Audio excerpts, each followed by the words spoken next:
نحمده ونصلی علی رسولہ الکریم اما بعد۔ سورہ بقرہ کا تیسرا رکوع کل 9 آیات پر مشتمل ہے۔ کل خیال یہ تھا کہ ہم 5 آیات کا مطالعہ کر لیں گے، اسی لیے میں نے 5 آیات کی تلاوت کی تھی، لیکن کل ہمارا درس صرف 4 آیات تک پہنچ سکا، اس لیے آج میں تلاوت میں 5ویں آیت بھی شریک کر رہا ہوں۔ اعوذ باللہ من الشیطان الرجیم، بسم اللہ الرحمن الرحیم۔ وبشر الذین آمنوا وعملوا الصالحات ان لهم جنات تجری من تحتها الانہار كلما رزقوا منها من ثمرة رزقا قالوا هذا الذي رزقنا من قبل وأتوا به متشابها وَلَهُمْ فِيهَا أَزْوَاجٌ مُطَهَّرَةٌ وَهُمْ فِيهَا خَالِدُونَ۔ إِنَّ اللَّهَ لَا يَسْتَحْيِي أَن يَضْرِبَ مَثَلًا مَا بَعُوضَةً فَمَا فَوْقَهَا فَأَمَّا الَّذِينَ آمَنُوا فَيَعْلَمُونَ أَنَّهُ الْحَقُّ مِنْ رَبِّهِمْ وَأَمَّا الَّذِينَ كَفَرُوا فَيَقُولُونَ مَاذَا أَرَادَ اللَّهُ بِهَذَا مَثَلًا يضل به كثيرا ويهدي به كثيرا وما يضل به إلا الفاسقين الذين ينقضون عهد الله من بعد ميثاقه ويقطعون ما أمر الله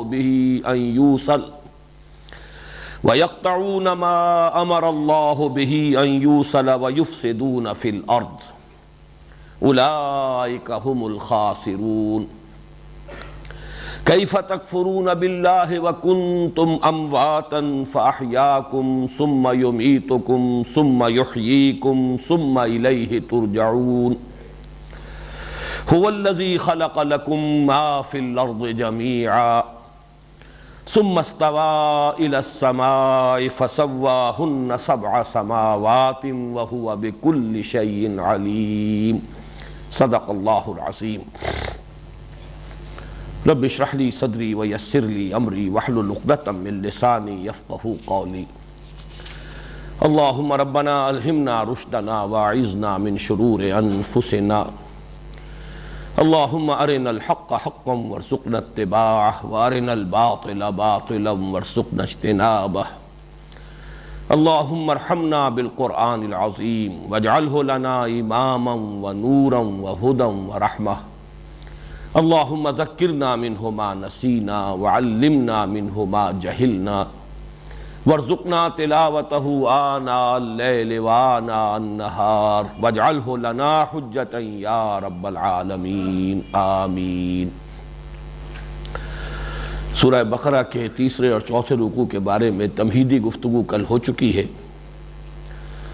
اس میں صرف ایک بات کا اضافہ کرنا چاہ رہا ہوں۔ میں نے یہ عرض کیا تھا کہ تاویل عام کے اعتبار سے ان دونوں رکوعوں کے مضامین جو 19 آیات پر مشتمل ہیں، انہیں پورے مکی قرآن کا خلاصہ قرار دیا جا سکتا ہے، اور یہاں یہ خلاصہ اسی حکمت کے تحت درج کیا گیا کہ چونکہ شروع میں 6 پارے سے بھی زائد مسلسل مدنی صورتیں آ رہی ہیں، لہذا آغاز ہی میں مکی قرآن مجید کی تعلیمات کا جو لب لباب اور خلاصہ ہے وہ دے دیا جائے، تاکہ ہر قاری اور ہر طالب علم جو قرآن کا سلسلے وار شروع سے مطالعہ کر رہا ہو، اس کے سامنے قرآن حکیم کا وہ حصہ کہ جو ہجرت سے قبل مکہ مکرمہ میں نازل ہوا ہے، اس کی تعلیمات کا خلاصہ آ جائے۔ لیکن ایک بات میں نے یہ عرض کی تھی کہ مولانا امین احسن اصلاحی صاحب کا یہ خیال ہے، اگرچہ میرا دل اس پر ٹھک نہیں رہا، کہ اس تیسرے رکوع کے مضامین میں جو اصل خطاب کا رخ ہے وہ بنی اسماعیل کی طرف ہے۔ میں نے مزید اس پر غور کیا ہے تو اس حقیقت کی طرف توجہ ہوئی کہ واقعہ یہ ہے کہ خود مدینہ منورہ میں امیین کا ایک بہت بڑا اہم طبقہ موجود ہے، لہذا بنی اسماعیل کی طرف اس کے رخ کو معین کرنا کوئی ضروری نہیں ہے، اس لیے کہ مدینہ منورہ میں صرف یہود ہی آباد نہیں تھے، 3 قبیلے یہود کے تھے، تو اس کے ساتھ ہی 2 قبیلے جو اصل عرب قبیلے، بلکہ میں یہاں لفظ اصل کو زور دے کر اس لیے ادا کر رہا ہوں کہ یہ اصطلاح بھی آپ کے سامنے آ جائے، عرب عاربہ اور عرب مستعربہ۔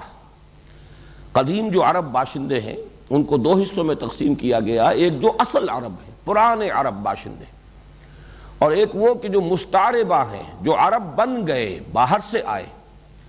چنانچہ بنی اسماعیل جو ہیں وہ خود عرب عاربہ میں شامل نہیں ہیں، وہ عرب مستعربہ ہیں، اس لیے کہ حضرت ابراہیم علیہ السلام کا وطن معلوف جو ہے وہ تو عراق تھا، شہر ار جو ہے وہ آپ کا مقام پیدائش ہے، پھر آپ کی زندگی کا اکثر و بیشتر حصہ جو ہے وہ شام اور فلسطین کے علاقے میں گزرا ہے۔ صرف یہ کہ اپنے ایک صاحبزادے کو، اپنے بڑے بیٹے حضرت اسماعیل کو اللہ کے حکم سے یہاں لا کر آباد کر دیا۔ تو اسماعیل اور ان کی نسل اصل میں عرب عاربہ نہیں ہے بلکہ عرب مستعربہ ہے، جبکہ اوس اور خزرج کے دو قبیلے جو مدینے میں آباد تھے یہ اصل یمنی قبائل ہیں۔ وہ جو سد معارب جب ٹوٹا ہے اور وہاں سیلاب آیا ہے اور تباہی آئی ہے یمن میں، تو جو مختلف قبائل وہاں سے نکلے ہیں ان میں سے یہ دو قبیلے آ کر مدینے میں آباد ہو گئے، یہ تو اصل عرب ہیں۔ تو ظاہر بات ہے کہ امیین کا لفظ اسی سورہ بقرہ میں کچھ آگے چل کر آ جائے گا کہ امیین سے مراد صرف بنی اسماعیل نہیں ہے بلکہ عرب کے وہ تمام باشندے جن کے پاس کوئی کتاب نہیں تھی، کوئی شریعت نہیں تھی، جن کی طرف کوئی نبی نہیں آئے، جیسے کہ سورہ یاسین میں ہے لِتُنذِرَ قَوْمًا مَا أُنذِرَ آبَاؤُهُمْ فَهُمْ غَافِلُونَ۔ یہ قرآن اے محمد آپ پر نازل کیا جا رہا ہے تاکہ آپ خبردار کر دیں اس قوم کو جس کے آباء و اجداد کو خبردار نہیں کیا گیا، اور اسی بنا پر وہ غافل ہیں، اس لیے کہ حضرت اسماعیل سے لے کر اور حضرت محمد تک صلی اللہ علیہ وسلم علیہ السلام کو سلسلہ نبوت و رسالت عرب کی سرزمین میں نہیں رہا۔ اس اعتبار سے جو شریعت سے، کتاب سے ناآشنا تھے وہ امیین ہیں۔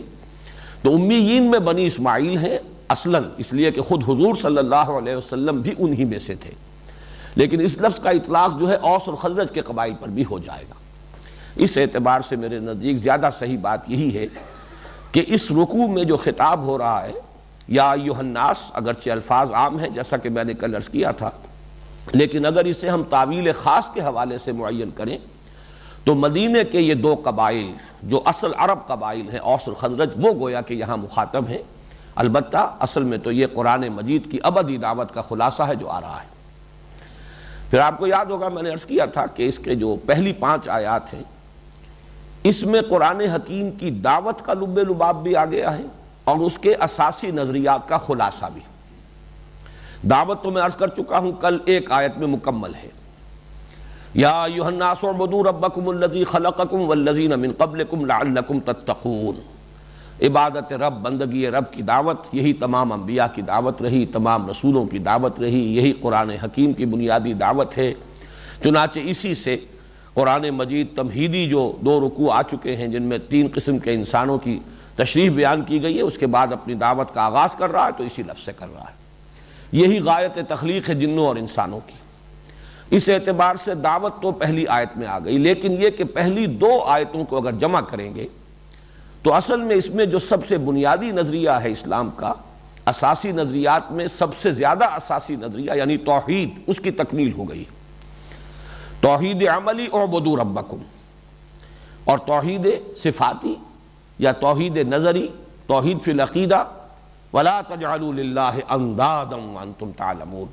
اور یہ بھی دیکھیے بڑا حسین توازن پیدا ہوا ہے۔ میں نے کل عرض کیا تھا کہ اس سے پہلے قرآن مجید میں سورہ فاتحہ میں بھی، اگرچہ وہاں ہمارا ایک دعا کا جو کلمہ ہے اس کو انشائیہ کہا جا سکتا ہے، اہدنا الصراط المستقیم، لیکن یہ کہ اس کے بعد سورہ بقرہ کے 2 رکوعوں میں کہیں کوئی کلام انشائیہ نہیں آیا، کلام خبریہ ہے۔ لیکن یہاں ان 2 آیتوں میں کلام انشائیہ آیا ہے اس توازن کے ساتھ کہ ایک امر ہے ایک نہیں ہے۔ اعبدوا ربکم یہ امر ہے، حکم ہے، فلا تجعلوا للہ اندادا یہ نہیں ہے، ایک امر ایک نہیں، اور ان دونوں ہی پر مشتمل ہوتا ہے کلام انشائیہ۔ اس کے بعد کی 3 آیات میں تقسیم دیکھیے کہ 1.5 آیت میں رسالت کا ذکر ہے اور 1.5 آیت میں آخرت کا ذکر ہے۔ چنانچہ یہی اساسی نظریات ہیں، یہی ایمان ہے۔ ایمان کا اصل، اس کی بنیاد، اس کی جڑ وہ تو ہے ایمان باللہ، توحید کے ساتھ 2 آیات میں اس کا بیان ہو گیا۔ اس کے بعد ہے ایمان بالرسالت۔ ظاہر بات ہے کہ محمد الرسول اللہ صلی اللہ علیہ وسلم کی رسالت کی بنیاد یہ ہے کہ قرآن اللہ کا کلام ہے جو آپ پر نازل ہوا۔ وہ لوگ انکار محمد ابن عبداللہ کا نہیں کرتے تھے، محمد رسول اللہ صلی اللہ علیہ وسلم کا کرتے تھے۔ اصل انکار تو قرآن کا تھا، محمد کا نہیں تھا صلی اللہ علیہ وسلم۔ اس اعتبار سے نبوت و رسالت کا جو مضمون آیا ہے وہ اس اعتبار سے وَإِن كُنتُمْ فِي رَيْبٍ مِّمَّا نَزَّلْنَا عَلَىٰ عَبْدِنَا، اس میں ذرا نوٹ کیجئے کہ یہ عبد کی نسبت کو نمایاں کیا گیا ہے۔ قرآن مجید میں جہاں بھی حضور صلی اللہ علیہ وسلم پر قرآن مجید کے نزول کا تذکرہ ہو، اور ظاہر بات ہے قرآن مجید کا نزول گویا کہ اللہ کی شفقت اور عنایت کا نزول ہے، جہاں بھی شفقت اور عنایت کا انداز ہوتا ہے اور جہاں بھی مقام مدح ہوتا ہے، جہاں بھی نسبت عروجی بیان کرنی مقصود ہوتی ہے، وہاں حضور کی نسبت عبدیت کو نمایاں کیا جاتا ہے۔ سبحان الذی اسری بعبدہ لیلا من المسجد الحرام الی المسجد الاقصی، الحمد للہ الذی انزل علی عبدہ الکتاب ولم یجعل لہ عوجا۔ اس پر بہت سے مواقع پر تفصیلی گفتگو میں کر چکا ہوں، خاص طور پر مولانا روم کے حوالے سے، کہ یہ عروجی اور نزولی جو کیفیات ہوتی ہیں، عبدیت میں چونکہ رخ ہے اللہ کی طرف، بندہ اللہ کی طرف رخ کر کے کھڑا ہے، یہ عروجی کیفیت ہے۔ رسالت میں بندہ جو رسالت کا فرض منصبی ادا کرنے کے لیے جا رہا ہے، اس کا رخ جو ہے خلق کی طرف ہے، اس اعتبار سے وہ نزولی نسبت ہے۔ گویا کہ اگر ہم یوں کہیں کہ جبل نور سے حضور نازل ہو رہے ہیں، اتر رہے ہیں، یہ نزولی نسبت ہے، اس لیے کہ اب آپ کو جا کر لوگوں کو خبردار کرنا ہے۔ حضرت موسیٰ علیہ السلام کوہ طور سے اتر رہے ہیں، یہ نزولی کیفیت ہے، اس لیے کہ فرمایا گیا اذهب الى فرعون انه طغى۔ لیکن جب حضرت موسیٰ کوہ طور پر تھے یا حضور صلی اللہ علیہ وسلم جبل نور پر تھے، تو یہ ہے عروجی کیفیت۔ وَإِن كُنتُمْ فِي رَيْبٍ مِّمَّا نَزَّلْنَا عَلَىٰ عَبْدِنَا فَأْتُوا بِسُورَةٍ مِّن مِّثْلِهِ، اس کی تفصیل میں کل عرض کر چکا ہوں۔ وَادْعُوا شُهَدَاءَكُم مِّن دُونِ اللَّهِ إِن كُنتُمْ صَادِقِينَ فَإِن لَّمْ تَفْعَلُوا وَلَن تَفْعَلُوا، پھر اگر نہ کر پاؤ اور ہرگز نہیں کر پاؤ گے، فَاتَّقُوا النَّارَ الَّتِي وَقُودُهَا النَّاسُ وَالْحِجَارَةُ۔ اب دیکھیے تیسری آیت کے چوتھی آیت کے وسط سے ہی اب ذکر شروع ہو گیا ہے آخرت کا۔ آخرت یہاں پر فلسفیانہ انداز میں بیان نہیں ہو رہا، جہنم اور جنت کا تذکرہ یہی معاد ہے، یہی آخرت ہے، یہی بنیادی نظریہ ہے۔ اسلام کے اساسی نظریات میں سے تیسرا نظریہ معاد اور آخرت کی زندگی، جس کی دو کیفیات ہیں، یا انہا لجنت ابدا اور لنار ابدا، فاتقوا النار التي وقودها الناس والحجارہ، تو بچو، ڈرو اس آگ سے جس کا ایندھن بنیں گے انسان اور پتھر۔ اعدت للکافرین، وہ تیار کی گئی ہے، پوری طرح آراستہ پیراستہ ہے، تم سے نبٹنے کے لیے تیار ہے، تمہاری پوری سزا کا اور تمہیں کیفر کردار تک پہنچانے کا پورا اہتمام اس میں کر لیا گیا ہے۔ اعداد ہے کسی شے کو کسی مقصد کے لیے پوری طرح تیار کر دینا، اس کے تمام تقاضے اس میں پورے ہو رہے ہو۔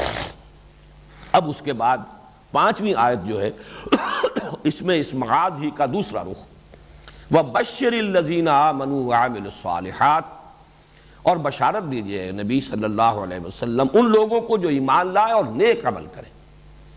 یہ لفظ عمل صالح جو یہاں پر آیا ہے، اس کو اچھی طرح سمجھ لیجئے کہ اس کے تصورات ہمارے ذہنوں میں ہر ایک کے اپنے تصور کے مطابق ہے، اس کا کوئی نہ کوئی حیولہ۔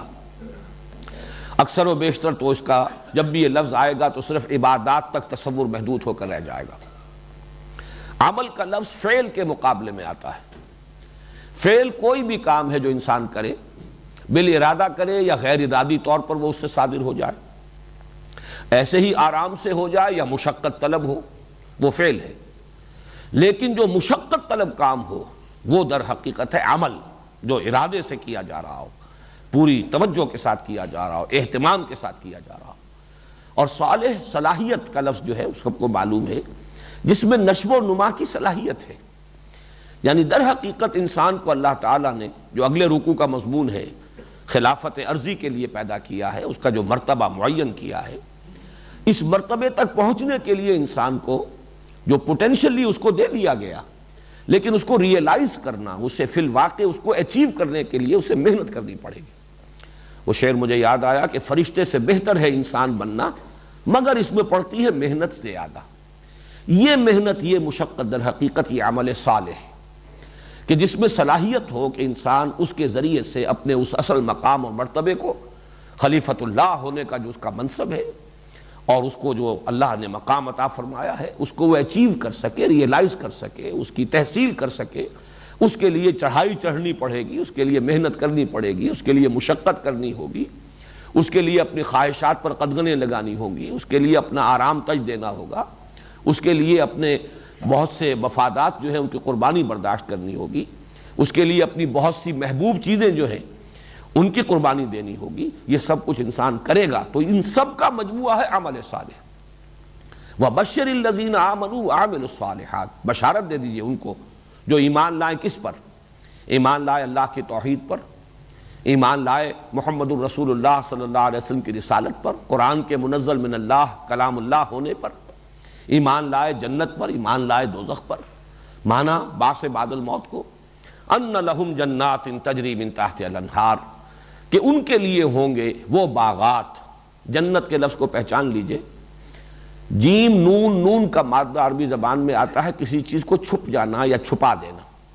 جن علیہ اللیل، حضرت ابراہیم علیہ السلام کے ذکر میں آتا ہے لما جن علیہ اللیل رأى کوكبا، جب رات کا تاریکی کا پردہ چھا گیا ان پر تو انہوں نے دیکھا ایک ستارہ۔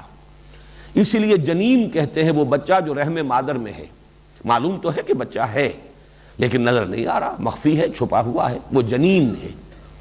جن اسی لیے انس کے مقابلے میں بیان کر چکا ہوں کہ انسان یہ آنسا، یہ ایک رائے ہے کہ آنسا سے یہ لفظ انسان بنا ہے جو نظر آتا ہے، مرئی ہے، جبکہ جنات وہ ہیں کہ جو نظر نہیں آتے، وہ مخفی ہیں، چھپے ہوئے ہیں، غیر مرئی ہیں۔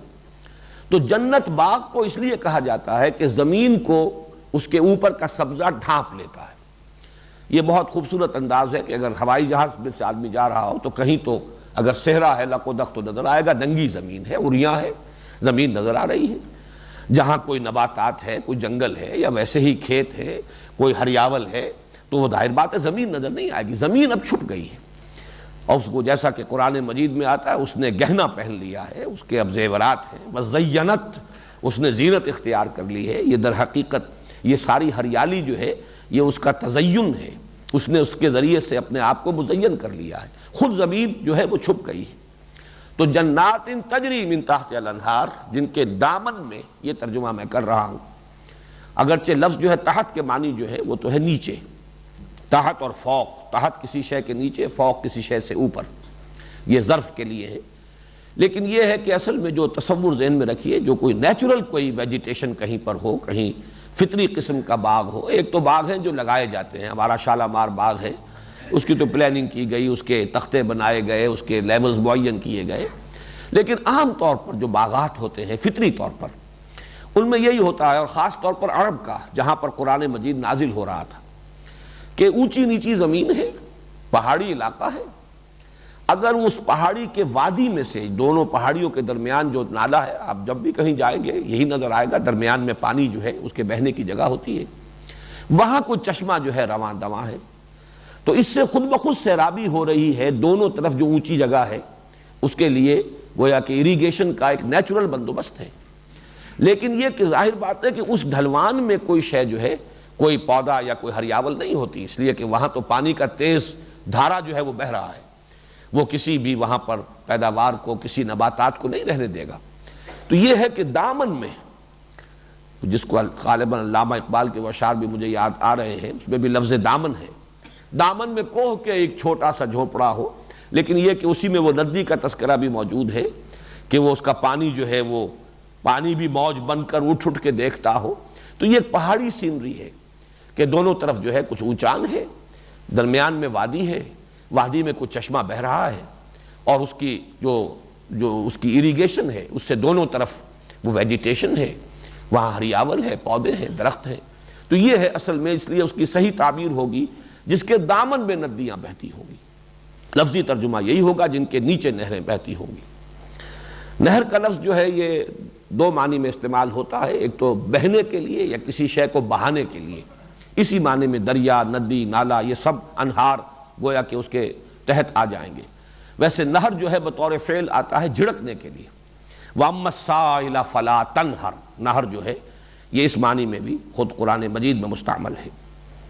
تو فرمایا جنات تجری من تحتہا الانہار کلما رزقوا منہا من ثمرۃ رزقا، کلما، جب بھی کبھی، اب یہ گویا کہ اس کا با محاورہ ترجمہ ہوگا جب بھی کبھی رزقوا منہا رزق دیے جائیں گے اس میں سے، ہا کی ضمیر جنت کی طرف، اس جنت میں سے، من ثمرۃ الرزق پھلوں کی صورت میں رزق. یہ ثمر اگر آئے گا بغیر تے کے تو یہ ہے جن سے پھل، شجر جن سے پودا یا درختوں کی جنس. لیکن یہ ہے کہ تا جو اس میں لگتی ہے یہ تائے تانیث نہیں ہے بلکہ تائے وحدت ہے. شجرہ تا جب لگ جائے گی تو اب وہ ایک درخت ہوگا. شجر کے معنی ہے بہت سے درخت. ثمر جو ہے وہ یہ ہے کہ بہت سے میوے، جنس میوے کی جنس، اور ثمرۃن یہ گویا کہ کوئی میوہ، ایک میوہ.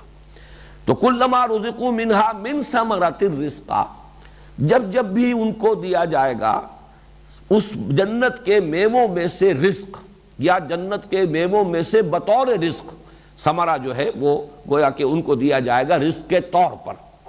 یا تو یہ مفعول مطلق ہے رزقوا کا، اور یا یہ کہ یہ گویا کہ تمیز ہے یا حال کے طور پر ہے رزقہ.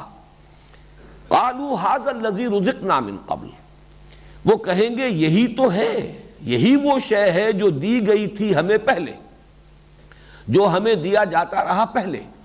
وَأُتُوا بِهِ مُتَشَابِهًا، اور دیے جائیں گے وہ بہی ثمرہ اس پھل یا رزق کی شکل میں، متشابہ وہ چیزیں کہ جو ایک دوسرے سے مشابہ ہوں گی، ایک دوسرے سے ملتی جلتی ہوں گی، ایک دوسرے سے مماثل ہوں گی. یہ ذرا یہاں پہ غور کرنا پڑے گا کہ اس سے مراد کیا ہے، اس لیے کہ یہ ذرا مشکلات القرآن میں سے یہ مقام، اور آگے کی آیت کا بھی اس کے ساتھ ایک تعلق اور ربط ہے. یعنی جب جنت میں میوے ملیں گے جنتیوں کو تو وہ پکار اٹھیں گے یہی تو ہے جو ہمیں پہلے بھی ملا. اب اس کے مفہوم کیا کیا ممکن ہے. ایک تو یہ کہ جنت میں جو میوے ملیں گے شکل کے اعتبار سے وہ دنیا کے میووں سے ملتے جلتے ہوں گے. قرآن مجید میں بھی آیا رمان ہے اور نخل ہے اور عناب ہے، سب کچھ ہے، وہ ساری چیزیں جو یہاں کے میوے ہیں وہ وہاں بھی ہوں گے. لیکن یہ ہے کہ وہ ذائقے کے اعتبار سے زمین و آسمان کا فرق ہوگا. تو وہ صرف یہ کہ شکل میں متشابہ ہوں گے، صورت میں مشابہ ہوں گے، صورت و شکل میں مماثل ہوں گے جنت کے دنیا کے میووں کے، جبکہ ان کی اصل حقیقت وہ تو جیسے کہ ایک حدیث میں آیا ہے ما لا عین رات ولا اذن سمعت وما خطر علی قلب بشر. وہ نعمتیں وہ ہیں جو نہ کسی آنکھ نے دیکھی، نہ کسی کان نے سنی، نہ کسی انسان کے قلب پر اس کا کبھی کوئی احساس اور شعور اور ادراک وارد ہوا. وہ تو بالکل ایک مختلف شے ہے. لیکن ظاہر بات ہے کہ کچھ نہ کچھ مماثلت بھی ضروری ہے. اور نمبر دو یہ کہ جب تک یہ تشبیہ اور تمثیل نہ دی جائے ان چیزوں سے جنہیں ہم پہچانتے ہوں تو جنت کی نعمتوں کا تذکرہ آخر کیسے کیا جائے. وہ چیز جو ہمارے لیے ان امیجنیبل ہے، جس کا ہم کوئی تصور نہیں کر سکتے، لیکن اس کے لیے تشبیہ اور تمثیل وہ تو ظاہر بات ہے انہی چیزوں سے دینی ہوگی کہ جو ہمارے مشاہدے میں آتی ہیں. اس اعتبار سے شکلاً اور صورتاً وہ مشابہ ہوں گی ان میووں کے جو دنیا میں انسان کھاتا رہا ہے. ایک اس کا مفہوم یہ بھی ہے کہ جنت میں بھی وہ میوے انہیں جب بار بار ملیں گے تو شکلاً تو ایک سے ہوں گے لیکن ہر مرتبہ ان کی لذت اور ہوگی. اس لیے کہ انسان جو ہے وہ منوٹنی جس کو آپ کہتے ہیں، طبیعت اکتا جاتی ہے، ایک ہی چیز مسلسل اور ایک ہی ذائقہ جو ہے. تو اگرچہ وہ رمان رہے گا لیکن یہ کہ اس رمان کا ذائقہ جو ہے وہ بدلتا رہے گا، اس میں نئی رعنائی پیدا ہوتی رہے گی، اس میں نئی کیفیت اور نئی لذت پیدا ہوتی رہے گی. اور ایک اس میں مفہوم جو ہے وہ ذرا صوفیانہ انداز کا بھی لیا گیا ہے. اور اگرچہ مولانا اصلاحی صاحب کا مزاج جو ہے وہ متصوفانہ نہیں ہے، لیکن یہ کہ مجھے خوشی ہوئی کہ انہوں نے بھی یہ مضمون لیا ہے اور بیان کیا ہے. اور وہ یہ ہے کہ در حقیقت انسان جو بھی عمل کرتا ہے اس دنیا میں اس عمل کا ایک ذائقہ ہے، روحانی ذائقہ. آپ نے کوئی نیکی کی، اس کی ایک مسرت آپ کو حاصل ہوتی ہے، انبساط ہوتا ہے، طبیعت میں خوشی ہوتی ہے، گویا کہ ایک لذت حاصل ہوتی ہے. یہ لذت جو ہے اس سے مشابہ ہوگی وہ لذت کہ جو آخرت میں جنت میں جو جزا میں جو چیزیں ملیں گی، جو میوے ملیں گے، اس وقت یاد آئے گا کہ یہ وہ لذت ہے جس کا ہمیں احساس دنیا میں ہوا تھا جب ہم نے فلاں نیکی کا کام کیا، فلاں خیر کا کام کیا. اسی طریقے سے گناہ ہے، برے اعمال ہیں، ان کی تلخی ہے. وہ تلخی جو ہے فطرت انسانی محسوس کرتی ہے، اس لیے ضمیر جو ہے انسان کا ملامت کرتا ہے، وہ فطرت جو ہے اباح کرتی ہے.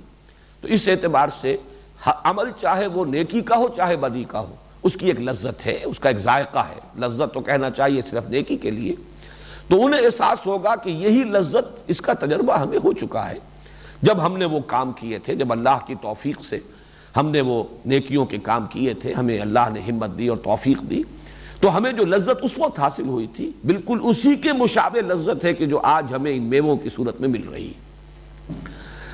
کلما رزقوا منها من ثمرۃ رزقا قالوا هذا الذي رزقنا من قبل واتوا به متشابها وَلَهُمْ فِيهَا أَزْوَاجٌ مُطَهَّرَةٌ وَهُمْ فِيهَا خَالِدُونَ، اور ان کے لیے ہوں گے اس میں، بلکہ ہوں گی اس میں بیویاں نہایت پاک باز، نہایت پاک کی ہوئی، مطہرہ جو ہے تطہیر سے، اس میں مفعول ہے، طہر یطہر تطہیرا، بڑے اہتمام سے اور بڑی جد و جہد سے کسی شے کو پاک کر دینا، صاف کر دینا، کسی قسم کی کثافت، کسی قسم کی گندگی، کسی قسم کی آلائش اس میں باقی نہ رہنے دینا، جیسے کہ الفاظ سورہ احزاب میں آئے ہیں کہ اے نبی کے گھر والوں، اللہ تو چاہتا ہے لِيُطَهِّرَكُمْ تَطْهِيرًا، اللہ چاہتا ہے کہ تمہیں خوب پاک اور صاف کر دے، کوئی بھی کسی درجے میں بھی جو تمہارے مقام اور مرتبے اور منصب سے مناسبت رکھنے والی بات نہیں ہے وہ تمہاری شخصیتوں میں، تمہاری سیرت میں باقی نہ رہے۔ تو ازواج مطہرۃ، نہایت پاک باز، اور یہ پاک کی ہوئی بیویاں ان کے لیے ہوں گی، وَلَهُمْ فِيهَا أَزْوَاجٌ مُطَهَّرَةٌ۔ البتہ یہاں نوٹ کر لیجئے کہ زوج کا لفظ جو عربی زبان میں آتا ہے وہ جوڑے کے لیے آتا ہے، مرد کے لیے عورت یعنی شوہر کے لیے بیوی زوج ہے اور بیوی کے لیے شوہر زوج ہے۔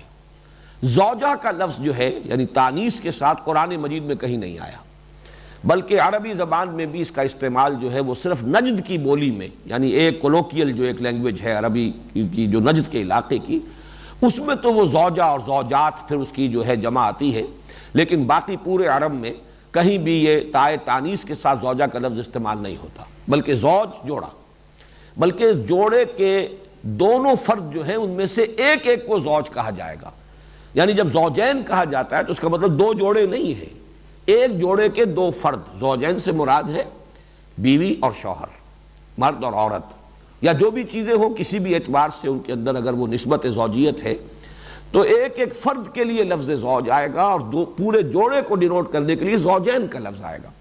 ہمارا عام تصور یہ ہوتا ہے زوجین کا ہم تصور کرتے ہیں شاید دو جوڑے، نہیں، بلکہ زوجین سے مراد جو ہے وہ ایک جوڑا ہے، اس لیے کہ زوج اس جوڑے کے ایک فرد کے لیے۔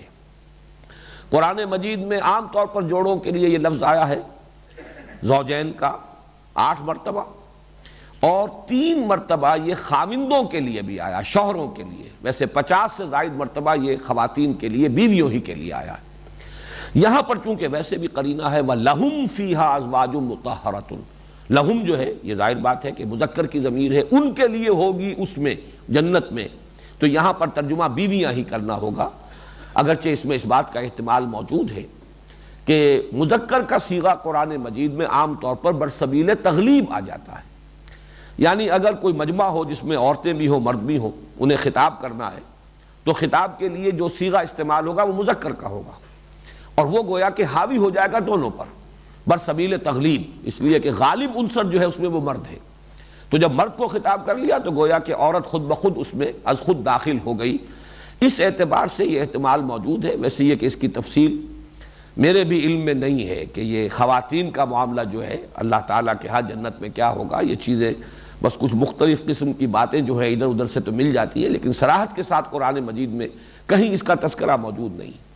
البتہ چونکہ اصلاً زوج کا لفظ دو طرفہ ہے تو یقیناً مردوں کے لیے اگر اللہ تعالیٰ نے مطہر ازواج رکھی ہیں تو اللہ تعالیٰ نیک بیویوں کے لیے بھی نیک شوہر عطا فرمائے گا، اس پر قیاس کیا جا سکتا ہے، لیکن یہ کہ عام طور پر برسبیل تغلیب قرآن مجید میں مذکر ہی کا صیغہ آتا ہے، تو جب مذکر مخاطب ہوگا تو زوج کا لفظ جب آئے گا تو اس کا ترجمہ بیویاں کرنا ہوگا۔ وَلَهُمْ فِيهَا أَزْوَاجٌ مُطَهَّرَةٌ وَهُمْ فِيهَا خَالِدُونَ، اور اس میں وہ ہمیشہ ہمیش رہیں گے، خلود، ہمیشہ ہمیش، پھر اس کے لیے کوئی انقطاع نہیں ہے، کوئی خاتمہ نہیں ہے۔ یہاں اصل میں ہمارا کل کے درس کا جو نصاب تھا وہ پورا ہوا ہے۔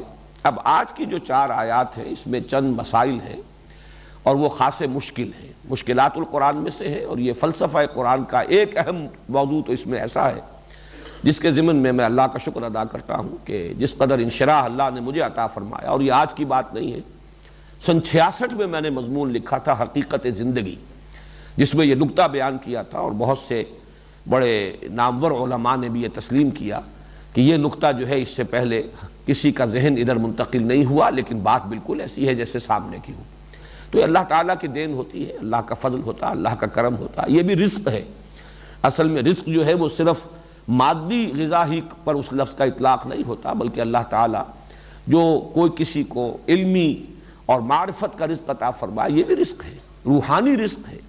تو مختلف شکلیں اللہ تعالیٰ کی طرف سے عطا کی جانے والی چیزیں۔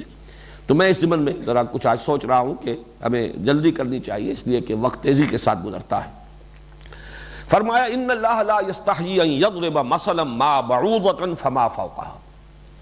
اب چونکہ یہاں جنت کا تذکرہ آیا، جنت کے میووں کا تذکرہ آیا، متشابہہ کا لفظ بھی آ گیا، ملے جلے مشابہ، تشبیہ کا معاملہ، اور جیسا کہ تعارف قرآن میں عرض کر چکا ہوں، قرآن حکیم کی آیات سورہ آل عمران کے آغاز میں بیان فرمایا گیا دو طرح کی ہیں، محکمات ہن ام الکتاب و اخر متشابہات، اور دوسری قسم کی آیات وہ ہیں جو متشابہ ہیں، جن کے حقیقی مفہوم کو ہم اس دنیا میں نہیں سمجھ سکتے۔ اور میں وہاں عرض کر چکا ہوں کہ آخرت سے متعلق تمام امور متشابہات میں سے ہیں، بس یہ یقین ہے کہ دوبارہ اٹھائے جائیں گے، زندہ ہوں گے، حساب کتاب ہوگا، لیکن اس کی کوئی تفصیلی حیت، اس کی تفصیلی صورت کیا ہوگی، وہ میدان حشر کا تفصیلی نقشہ کیا ہوگا، وزن اعمال کی کیا کیفیت ہوگی، جنت اور دوزخ کے جو حالات آئے ہیں، جو کوائف آئے ہیں، بس آمنا بہ کل من عند ربنا، جو بھی کچھ آیا ہے قرآن میں ہم اس پر ایمان رکھتے ہیں، یہ سب ہمارے رب کی طرف سے ہے۔ لیکن یہ کہ اس کی تعیین جو ہے تفصیل میں جا کر کرنا، یہ ہمارے لیے ممکن نہیں، یہ آیات متشابہات ہیں۔ اس اعتبار سے تذکرہ ہو رہا ہے، چونکہ پہلے چیلنج آ چکا ہے کہ اگر تمہیں شک ہے قرآن مجید کے منزل من اللہ ہونے پر، اور اگر تمہارا یہ گمان ہے واقعتاً کہ یہ محمد کا اپنا کلام ہے صلی اللہ علیہ وسلم، جو آپ نے خود موضوع کر لیا ہے، کمپوز کر لیا ہے، تو پھر لے آؤ تم بھی اس ایسی ایک مثال۔ اس چیلنج کو تو کسی نے قبول نہیں کیا، لیکن یہ کہ دائیں بائیں سے حملہ آور ہونا اور اعتراض کرنا یہ آسان ہوتا ہے، جوابی طور پر کوئی شے پیش کرنا بہت مشکل ہے، لیکن یہ ہے کہ کوئی اعتراض کر دینا، کسی جگہ پر کوئی بھی تنقید کا پہلو نکال لینا، یہ بہت آسان ہے۔ جیسے وہ مشہور بات ہے کہ ایک مصور نے اپنی تصویر جو بھی اس نے بنائی تھی، شاہکار اپنے فن کا، وہ کہیں لٹکا دیا اور کہا کہ اس پر لوگ تنقید کریں۔ تو اب سب بول رہے ہیں، کوئی اس اعتبار سے تنقید کر رہا ہے، کوئی اس اعتبار سے تنقید کر رہا ہے، لیکن جب اس نے کہا کہ بھائی یہ موجود ہے، یہ برش موجود ہے، وہ قلم موجود ہے، اسے درست کر دو، اب کسی نے ہاتھ نہیں لگایا، اس لیے کہ یہ جو ہے اس کا متبادل پروڈیوس کرنا یہ تو آسان کام نہیں۔ اسی اعتبار سے ایک اعتراض معلوم ہوتا یہ تھا کہ قرآن مجید میں بڑی حقیر چیزوں کی مثالیں دی گئی، مچھر کی مثال، مکڑی کی مثال۔ سورہ عنکبوت جو ہے وہ عنکبوت کے معنی مکڑی ہے، کبیت العنکبوت، مکڑی کا جالا، ان اوہن البیوت لبیت العنکبوت، تمام گھروں میں سب سے کمزور گھر جو ہے وہ تو مکڑی کا جالا ہے۔ یا جیسے مکھی کی مثال دی گئی، ضرب مثل فاستمعوا لہ، اے لوگوں ایک مثال بیان کی جا رہی ہے، توجہ سے سنو، یہ جو تمہیں پوج رہے ہو یہ تو کسی ایک مکھی کے پیدا کرنے پر بھی قادر نہیں، ذباب کو بھی پیدا نہیں کر سکتے تمہارے یہ بت اور تمہارے یہ معبود جو ہے، بلکہ مکھی ان سے کوئی چیز چھین کر لے جائے تو واپس لینے کی ہمت نہیں رکھتے۔ اب یہ ساری تمثیلیں جو ہے اصل میں تو اس اعتبار سے ہوتی ہیں کہ جو مضمون بیان کرنا مقصود ہے اس کے ساتھ مطابقت ہو، جس حقیقت کو ذہن کے قریب لانا ہے اس کو ذہن کے سامنے لانے میں وہ تشبیہ اور تمثیل جو ہے مؤثر ہو، مفید ہو، اور پورا ایک نقشہ جو ہے ذہن کے سامنے آ جائے۔ اصل مطلوب تو یہ ہے، اس میں یہ نہیں دیکھا جائے گا کہ شے کون سی جو ہے تشبیہ کے لیے، یعنی مشبہ بہی جو ہے یا ممثل بہی جس سے تمثیل دی جا رہی ہے یا جس سے تشبیہ دی جا رہی ہے وہ کیا ہے، وہ تو جیسی جس چیز کو بیان کرنا ہے ویسی تمثیل آئے گی۔ اسی اعتبار سے یعنی بارہا میں عرض کیا کرتا ہوں کہ اگرچہ طبیعت پر گرانی ہوتی ہے کہ حضور نے سود کے لیے جو تشبیہ دی ہے کہ الربا 70 جزءا ایسرھا ان ينكح الرجل امه، تو اس پر طبیعت ایک دفعہ جو ہے بڑی اباہ کرتی ہے کہ حضور نے ایسی تمثیل کیوں دی۔ اس کو انسان زبان سے ان الفاظ کو ادا کرتے ہوئے بھی ہچکچاتا ہے کہ سود کے گناہ کے 70 حصے ہیں، جن میں سب سے چھوٹا، سب سے ہلکا حصہ اس کے مساوی ہے کہ کوئی شخص اپنی ماں کے ساتھ زنا کرے، تو انسان جو ہے ایک دفعہ طبیعت جو ہے گھبراتی ہے۔ یا جیسے قرآن مجید میں کہ وہاں فرمایا گیا کہ تمہارا غیبت کرنا جو ہے بالکل ایسے ہے کہ تم اپنے مردہ بھائی کا گوشت کھا رہے ہو۔ اَيُحِبُّ أَحَدُكُمْ أَن يَأْكُلَ لَحْمَ أَخِيهِ مَيْتًا فَكَرِهْتُمُوهُ۔ اب یہ بھی انسان کو جو ہے طبیعت پہ جھرجھری سی آتی ہے، کون تصور کر سکتا ہے کہ مردہ بھائی کی لاش پڑی ہو اور اس کا گوشت کاٹ کاٹ کر جو ہے کوئی تناول فرما رہا ہو۔ لیکن یہ ہے کہ کسی شے کی شناعت اور قباحت کو ظاہر کرنا کہ ایک چیز تو تمہیں فطری طور پر بہت بری لگتی ہے، لیکن اخلاقی سطح پر ایک دوسرا عمل ہے جو بالکل اس کے ہم وزن ہے، ویسا ہی ہے، اتنا ہی برا ہے، لیکن طبعی طور پر تمہیں اس سے نفرت نہیں ہے۔ تو اب اس کی شناعت اور اس کی جو خباثت ہے اس کو ظاہر کرنے کے لیے کسی ایسی چیز ہی کو تشبیہ کے لیے لیا جائے گا جس سے کہ طبعاً تمہیں نفرت ہو۔ تو یہ معاملہ ہے کہ ان اللہ لا یستحیی ان یضرب مثلا ما بعوضۃ فما فوقها، یقیناً اللہ تعالیٰ کو اس میں کوئی حیا محسوس نہیں ہوتی، کوئی جھجک محسوس نہیں ہوتی، اللہ اس سے نہیں شرماتا۔ یہاں ذرا ایک نقطہ نوٹ کر لیجئے، یہ حیات ہی سے حیا ہے، ایک ہی مادہ ہے اصل میں۔ یہ زندگی جو ہے حیات، اس کا گویا کہ لازمی وصف ہے حیا۔ زندگی کا اصل جوہر، اصل زیور جو ہے حیا ہے۔ جیسے کہ وہ کہا جاتا ہے فارسی میں، بے حیا باش و ہرچ خائی کن اذا لم تستحیی فاصنع ما شئت، عربی میں بھی ہے، بے حیا باش و ہرچ خائی کن، حیا کا پردہ اٹھ گیا جو چاہو کرو۔ یہی تو ہے ایک رکاوٹ، یہی تو ہے جو انسان کو روکتی ہے برائی سے، بدی سے۔ فطرت کے اندر اللہ نے وہ چیز رکھی ہوئی ہے۔ تو حیات اور حیا یہ در حقیقت ایک ہی لفظ ہے۔ تو ان اللہ لا یستحیی، اللہ کو اس سے کوئی حیا محسوس نہیں ہوتی، کوئی اس میں ہچکچاہٹ نہیں ہے، کوئی جھجک نہیں ہے، اللہ اس سے نہیں شرماتا۔ یضرب مثلا، کہ وہ کوئی مثال بیان کرے، ما بعوضۃ، یہ ما جو ہے مثلاً کے ساتھ ہے، اس کو ما ابہامیہ کہتے ہیں۔ کوئی سی بھی مثال، جیسے آتنی کتابا ما، مجھے کوئی کتاب دو، کوئی سی بھی دے دو، مطلب یہ کہ آپ کو کسی وقت پڑھنے کے لیے کچھ چاہیے تو کوئی آپ کا خاص چوائس نہیں ہے، تو ماں جو لفظ آتا ہے یہ اس اعتبار سے بھائی کوئی سی بھی ہو، بس مجھے ایک کتاب چاہیے۔ تو یہاں پر بھی جب یہ ما ابہامیہ آتا ہے تو کوئی نکرہ جو ہے اور زیادہ نکرہ بن جاتا ہے، اس کے اندر جو ہے وہ کوئی بھی کسی بھی طرح کی یہ مفہوم پیدا ہو جاتا ہے۔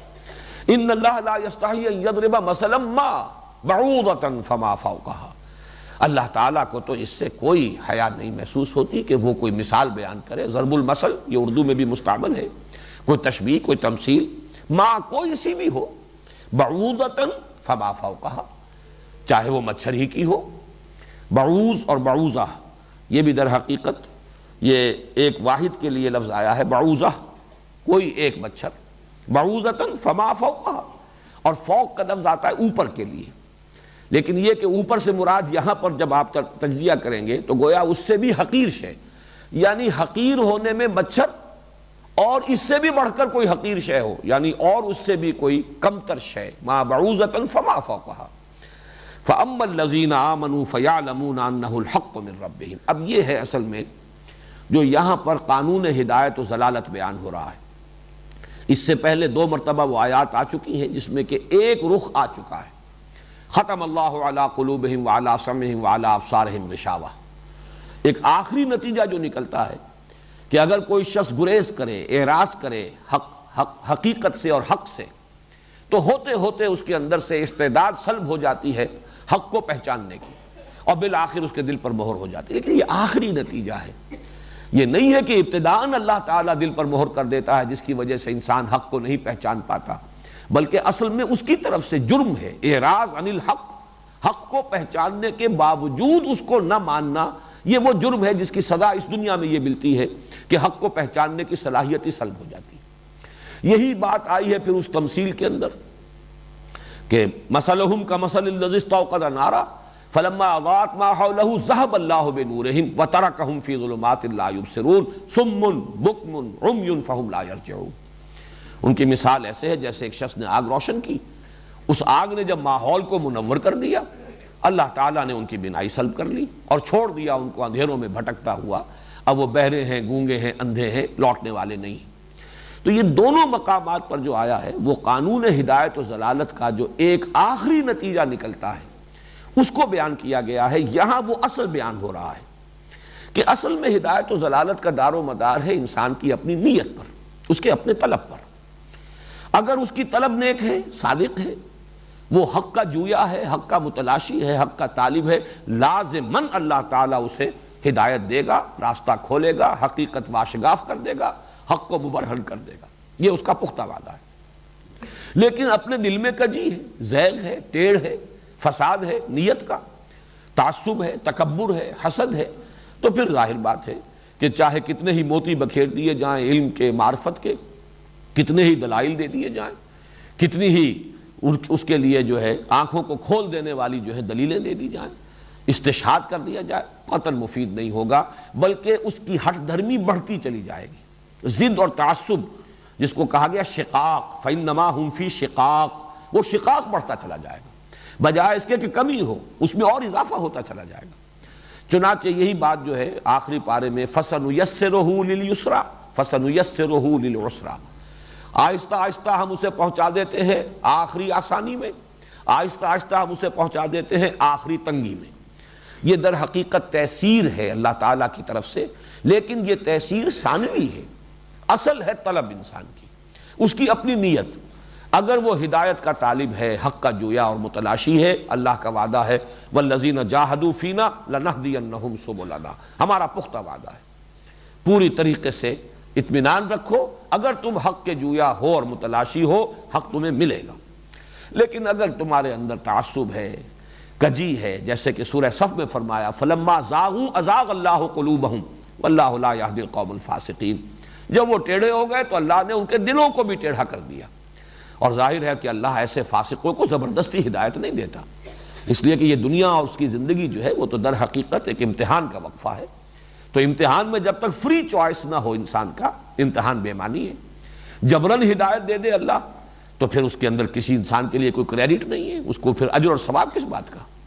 اسی طریقے سے جبراً کسی کو گمراہ کر دے تو اس پر کوئی ملامت نہیں، اس پر کوئی الزام نہیں، اسے کوئی سزا نہیں ملنی چاہیے۔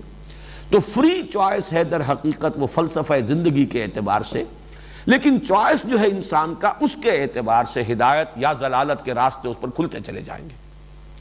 اس کو یہاں بیان کیا ہے فَأَمَّا الَّذِينَ آمَنُوا فَيَعْلَمُونَ أَنَّهُ الْحَقُّ مِنْ رَبِّهِمْ، یہ تمثیل، یہ تشبیہ جب قرآن میں آتی ہے تو جو لوگ ایمان والے ہیں، اور یہاں پر آمنوا، فَأَمَّا الَّذِينَ آمَنُوا، یہ کبھی کبھی فعل جو ہے ارادہ فعل کے معنی میں بھی آتا ہے، وہ لوگ جو ایمان لائے یا وہ لوگ جو ایمان لانا چاہتے ہیں، وہ لوگ جو ایمان کے طالب اور جویا ہیں، جو حقیقت کے متلاشی ہیں، جو ارادہ رکھتے ہیں ایمان کا۔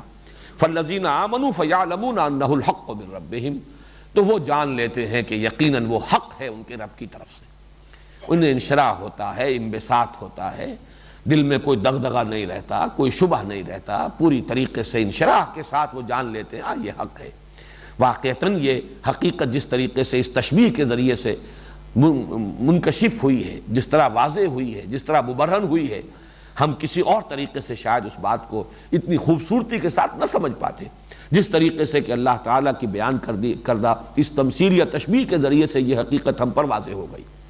فَأَمَّا الَّذِينَ آمَنُوا فَيَعْلَمُونَ أَنَّهُ الْحَقُّ مِنْ رَبِّهِمْ وَأَمَّا الَّذِينَ كَفَرُوا فَيَقُولُونَ مَاذَا أَرَادَ اللَّهُ بِهَذَا مَثَلًا، اور وہ لوگ، یہ اما کا جو ترجمہ ہوتا ہے ایز فار دیم، یا جو لوگ یہ جن کا یہ معاملہ ہے اس کے ساتھ یہ ہوگا۔ بسم اللہ اولہ آخرہ۔ فَأَمَّا الَّذِينَ آمَنُوا فَيَعْلَمُونَ أَنَّهُ الْحَقُّ مِنْ رَبِّهِمْ، انہیں پورا انشراح ہو جاتا ہے کہ یہ حق ہے ان کے رب کی طرف سے۔ وَأَمَّا الَّذِينَ كَفَرُوا، اور وہ لوگ کہ جو کفر کریں یا کفر کرنا چاہیں، اور یہاں اس لفظ کفر کا دوسرا مفہوم بھی بہت ہی عمدگی کے ساتھ منطبق ہوتا ہے، ناشکری۔ ایک تو وہ ہے کہ جو رب کی طرف سے آنے والی ہر بات کا شکر ادا کرتے ہیں، اس کی قدردانی کرتے ہیں، اور ایک یہ ہے کہ اللہ تعالیٰ نے ان کو سمجھانے کے لیے، افہام و تفہیم کے لیے تمثیل بیان کی، تشبیہ بیان کی، وہ ناقدری کر رہے ہیں۔ فَأَمَّا الَّذِينَ كَفَرُوا فَيَقُولُونَ مَاذَا أَرَادَ اللَّهُ بِهَذَا مَثَلًا، تو وہ کہتے ہیں کہ کیا ارادہ کیا ہے اللہ نے اس مثال سے۔ یہ بڑا گویا کہ استحقار کا انداز ہے، یا استنکار یا انکار، انکار اور استنکار دونوں کا مفہوم ایک ہی ہوگا کہ کیا ہے اس کا، یہ تو کوئی بہت اعلیٰ مثال نہیں ہے. اللہ تعالیٰ اگر واقعی اللہ کا کلام ہی ہوتا تو کوئی اور اس سے بہتر تمثیل ہو سکتی تھی، کوئی بہتر پیرایہ بیان اختیار کیا جا سکتا تھا. ماذا اراد اللہ بہذا مسئلہ. اب یہ دو رویے ہیں، دو رد عمل ہیں، دو نتیجے ہیں ایک ہی شے پر. معلوم ہوا کہ اصل فیصلہ کن چیز ہے، انسان کی اپنی داخلی کیفیت. وہی تشبیہ، وہی تمثیل، وہی آیات مبارکہ. اس پر ایک رد عمل یہ ہے کہ یعلمون انہ الحق من ربہم، ان کے ایمان میں اضافہ ہو رہا ہے، مزید انشراح اور انبساط ہو رہا ہے. اور وہی چیز ایک دوسرے لوگ ہیں کہ جن کے اندر ایک انکار اور استنکار اور استحقار کی کیفیت پیدا کر رہی ہے. فرمایا یضل بہ کثیرا ویہدی بہ کثیرا. یہ ہے اب کانٹے کے الفاظ جو ہے فیصلہ کن. اللہ گمراہ کرتا ہے اسی کے ذریعے بہت سوں کو، اور ہدایت دیتا ہے اسی کے ذریعے بہت سوں کو. یہ سورہ مدثر میں بھی یہ مضمون آیا ہے ابتدائی مکی صورتوں میں. تو یہاں پر نوٹ کر لیجئے کہ ایک ہی چیز ہے، لیکن اصل میں انسان کی اپنی داخلی سبجیکٹو جو اس کی کیفیت ہے داخلی، اس سے نتیجے مختلف ہو رہے ہیں. یضل بہ کثیرا ویہدی بہ کثیرا. اللہ گمراہ کرتا ہے اسی کے ذریعے بہت سوں کو، اور ہدایت دیتا ہے اسی کے ذریعے بہت سوں کو. لیکن وما یضل بہ الا الفاسقین. اب یہاں پر جو ہدایت دینے والا معاملہ ہے اس کی تفصیل بیان نہیں کی، اس لیے کہ ظاہر بات ہے کہ اس پر کسی زیادہ قیل و قال کی ضرورت نہیں ہے. وہ تو ہدایت اگر اللہ نے دی ہے اس کا انجام بخیر ہوگا، اس کے لیے اللہ تعالیٰ کی روح و ریحان و جنت و نعیم کے دروازے کھل گئے. لیکن اگر اللہ ہی گمراہ کر رہا ہے اس کے ذریعے سے بہت سوں کو، اب اس پر اشکال ہو سکتا ہے کہ جب یضل، اس میں جو ضمیر فاعلی ہے وہ تو اللہ کی طرف ہے، اللہ گمراہ کر رہا ہے. اگرچہ بیان ہو چکا ہے کہ اصل سبب ان کے اپنا جو ہے ذہن کی کجی، ان کی اپنی وہ داخلی کیفیت اور اس کا ٹیڑھ ہے. لیکن یہ کہ قانون خداوندی کہ جو اس راستے کی طرف جانا چاہتا ہے وہی راستہ اس کے لیے کھول دیا جاتا ہے. تو جو قانون طبیعت ہو، قانون فطرت ہو، اس کے تحت جو چیز ظہور پذیر ہو رہی ہو اسے اللہ تعالیٰ اپنی طرف منسوخ کرتے ہیں. قانون قدرت کا جو نتیجہ ہے وہ گویا کہ فعل ہے اللہ کا. یضل بہ وما یضل بہ الا الفاسقین. لیکن جان لو اچھی طرح، نہیں گمراہ کرتا اللہ اس کے ذریعے سے مگر فاسقوں کو. یہ فسق کیا ہے؟ اس کا اصل مفہوم ہے کسی شے کا کسی دوسری شے سے نکل جانا کسی برائی یا کمی کے ساتھ. اسی لیے اس کے ساتھ جو ہے جو حرف جار آتا ہے وہ عن، ففسق عن امر ربہ. سورہ کہف میں آیا ہے ابلیس کے بارے میں، کان من الجن ففسق عن امر ربہ. جب حکم دیا گیا تھا کہ سجدہ کرو آدم کو تو سب نے سجدہ کیا الا ابلیس. کان من الجن، وہ جنات میں سے تھا، فرشتوں میں سے نہیں تھا. فرشتہ ہوتا تو اللہ تعالیٰ کے حکم سے کبھی سرتابی نہ کرتا. کان من الجن ففسق عن امر ربہ. چونکہ وہ جن تھا، جنات میں سے تھا، بس وہ نکل بھاگا اپنے رب کے حکم سے. تو کسی شے سے نکل جانا، حد سے تجاوز کر جانا، اس معنی میں لفظ فسق جو ہے اگرچہ وہ بہت براڈ سپیکٹرم ہے. معمولی چھوٹا سا کوئی حکم ہے اللہ کا آپ نے توڑا، یہ بھی فسق ہے. لیکن اللہ کے سامنے مد مقابل بن کر کھڑے ہو گئے، مقابلے میں آ گئے، بغاوت کر رہے ہیں، ضد اور ند بن کر آ گئے، یہ بھی فسق ہے. تو معلوم ہوا کہ یہ جہاں تک اس کا جو اصل لغوی مفہوم ہے تو اس میں چھوٹے چھوٹے گناہ جو ہیں وہاں سے لے کر بڑی سے بڑی بغاوت جو اللہ کے مقابلے میں ہو ان سب پر اس کا اطلاق ہو جائے گا. وما یضل بہ الا الفاسقین. اب پھر دیکھیے اس فسق کی تشریح ہو رہی ہے، اور یہ گویا کہ پھر عمرانیات قرآنی کا ایک بہت اہم مضمون ہے. فساد کسے کہتے ہیں، اور اصل میں شریعت اور دین اس کی دو بنیادیں کیا ہیں، حقوق اللہ اور حقوق العباد. اصل میں جو انسان کی دو نسبتیں صحیح ہونی چاہیے وہ کیا ہیں؟ اب اگلی آیت میں وہ آ رہا ہے. وہ کون ہے فاسقین؟ وما یضل بہ الا الفاسقین الذین ینقضون عہد اللہ من بعد میثاقہ ویقطعون ما امر اللہ بہ ان یوصل ویفسدون فی الارض. وہ لوگ کہ جو نقض کے معنی توڑ دینا، نواقض وضو کہلاتی ہیں وہ چیزیں جن سے کہ وضو ٹوٹ جاتا ہے، نواقض وضو. نقص اور نقض میں بس تھوڑا سا فرق ہے.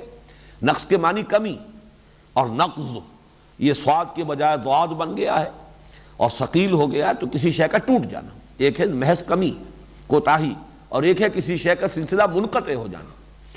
تو الذین ینقضون عہد اللہ من بعد میثاقہ، وہ لوگ جو توڑتے ہیں اللہ کے عہد کو اس کے پختہ ہونے کے بعد۔ میثاق یہ مصدر ہے، موثاق اصل میں واو سا اور قاف اسی سے لفظ وثوق بنا ہے، میں بڑے وثوق کے ساتھ کہہ رہا ہوں، یعنی یقین ہے، پختہ اعتماد ہے، وثوق ہے۔ موثقاً کہتے ہیں وہ قسم کے جو بڑے اہتمام کے ساتھ پوری طرح اپنے شعور کے ساتھ کھائی گئی ہو، موثقا من اللہ، یہ سورہ یوسف میں الفاظ آئے ہیں۔ میثاق جو ہے شریعت کو بھی میثاق کہا گیا ہے، وَمِيثَاقَهُ الَّذِي وَاثَقَكُم بِهِ، اپنے اس میثاق کا جس میں کہ اللہ نے تمہیں جکڑ لیا ہے اس کا پورا شعور اور ادراک رکھو، جان لو کہ تم نے اپنے اللہ سے کیا وعدہ کیا ہے۔ اِذْ قُلْتُمْ سَمِعْنَا وَأَطَعْنَا، جبکہ تم نے کہا کہ ہم نے سنا اور ہم نے مانا۔ یہ سب میثاق ہے، لیکن یہاں کون سا میثاق ہے؟ الذین ینقضون عہد اللہ من بعد میثاقہ۔ قرآن مجید میں چونکہ جو اہم مضامین ہیں وہ دو مرتبہ ضرور آتے ہیں۔ سورہ رعد جو مکی صورت ہے اس میں بھی یہ مضمون آیا ہے، الذین یوفون بعہد اللہ ولا ینقضون المیثاق۔ یہاں مقام مدح میں ذکر کیا جا رہا ہے اچھے لوگوں کا جو حق پر ہیں، وہ لوگ کہ جو اللہ کے عہد کو پورا کرتے ہیں اور میثاق کو توڑتے نہیں۔ والذین یصلون ما امر اللہ ان یوصل، اور وہ لوگ جو جوڑے رکھتے ہیں اس چیز کو جس کو کہ اللہ نے جوڑنے کا حکم دیا ہے، برقرار رکھتے ہیں، انٹیکٹ رکھتے ہیں، جوڑے رکھتے ہیں اس شے کو جس کو اللہ نے جوڑنے کا حکم دیا۔ وَيَخْشَوْنَ رَبَّهُمْ وَيَخَافُونَ سُوءَ الْحِسَابِ، اور وہ اپنے رب سے ڈرتے رہتے ہیں اور حساب کی برائی، یعنی حساب محاسبہ آخرت کا جو برا نتیجہ نکل سکتا ہے اس سے لرزاں و ترساں رہتے ہیں۔ اب یہاں غور کیجئے کہ اس سے مراد کیا ہے۔ ویسے تو میثاق کا لفظ قرآن مجید میں مختلف معنی میں آیا ہے، لیکن یہ کہ اس کی اگر صحیح ترین تعبیر تلاش کی جائے تو جو سورہ اعراف میں تذکرہ ہے کہ اللہ تعالیٰ نے ازل میں پوری نوع انسانی سے ایک عہد لیا تھا، وَإِذْ أَخَذَ رَبُّكَ مِن بَنِي آدَمَ مِن ظُهُورِهِمْ ذُرِّيَّتَهُمْ وَأَشْهَدَهُمْ عَلَىٰ أَنفُسِهِمْ أَلَسْتُ بِرَبِّكُمْ قَالُوا بَلَىٰ شَهِدْنَا۔ یہ جو بڑے اہتمام کے ساتھ سورہ اعراف، اور نوٹ کر لیجئے اصل میں جب ہم اس طرح کا حوالہ ہمارے سامنے آتا ہے تو ہمارے ذہن میں ترتیب یہ رہتی ہے کہ یہ تو آگے چل کر آئے گی، صورت کافی آگے چل کر آئے گی، تقریباً یوں سمجھیے کہ 6 پاروں کے بعد آئے گی، 7ویں پارے کا بھی جو ہے، بلکہ یہ سورہ اعراف ہے تو 9ویں پارے میں جا کر یہ بات آئے گی۔ لیکن یہ کہ ترتیب کو اگر ذہن میں رکھیں گے تو یہ مضامین پہلے آ چکے ہیں، یہ تو مکی صورت ہے سورہ اعراف، لہٰذا یہاں پر جو مدنی صورتیں ہیں ان میں صرف ریفر کیا جا رہا ہے، اس کی تفصیل یہاں بیان کرنے کی ضرورت نہیں ہے۔ ترتیب مصحف کے اعتبار سے ہمارے ذہن میں نقشہ یہ رہتا ہے کہ یہ بات تو ابھی بیان نہیں ہوئی، اور اس کی یہاں پر جو ہے اجمالی اشارہ جو ہے وہ شاید ہمیں کبھی دل میں یہ خیال پیدا ہو کہ یہاں تو بات وضاحت سے آنی چاہیے تھی، بعد میں چاہے اس کا کوئی اجمالی اشارہ ہو جاتا، لیکن ذہن میں رکھیے کہ ترتیب نزولی یہ ہے کہ یہ سورہ اعراف جو ہے یہ مکی صورت ہے، اس میں یہ تفصیل کے ساتھ مضمون آ چکا ہے۔ یاد کرو جب کہ نکالا تیرے رب نے تمام بنی آدم کی پیٹھوں سے ان کی ذریت کو، ان کی اولاد کو، اور انہیں گواہ ٹھہرایا، وَأَشْهَدَهُمْ عَلَىٰ أَنفُسِهِمْ، ان کو خود اپنے آپ پر گواہ ٹھہرایا، أَلَسْتُ بِرَبِّكُمْ، کیا میں تمہارا رب نہیں ہوں، تمہارا مالک نہیں ہوں؟ قَالُوا بَلَىٰ شَهِدْنَا، انہوں نے کہا بالکل ہم یقیناً تسلیم کرتے ہیں پروردگار تو ہمارا رب ہے، تو ہمارا مالک ہے، تو ہمارا آقا ہے۔ یہ ہے عہد الست، الذین ینقضون عہد اللہ من بعد میثاقہ۔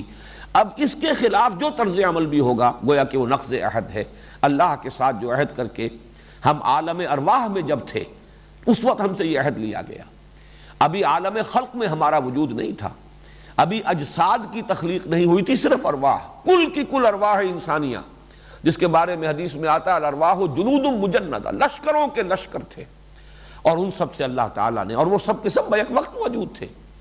اس وقت تو ہمارے مابین ایک ترتیب زمانی ہے، میں مجھ سے پہلے میرے والد، ان سے پہلے میرے دادا، پھر ان سے پہلے پردادا، ایک نسبت زمانی قائم ہوئی ہے، ترتیب ہے۔ اس وقت سب کے سب تھے، آدم سے لے کر جو ابو البشر ہیں آخری انسان تک کہ جو قیامت تک پیدا ہوگا، ان سب کی ارواح وہاں موجود تھی۔ الارواح جنود مجندہ، اور ان سے عہد لیا، الست بربکم قالوا بلی، کیا میں تمہارا رب نہیں ہوں؟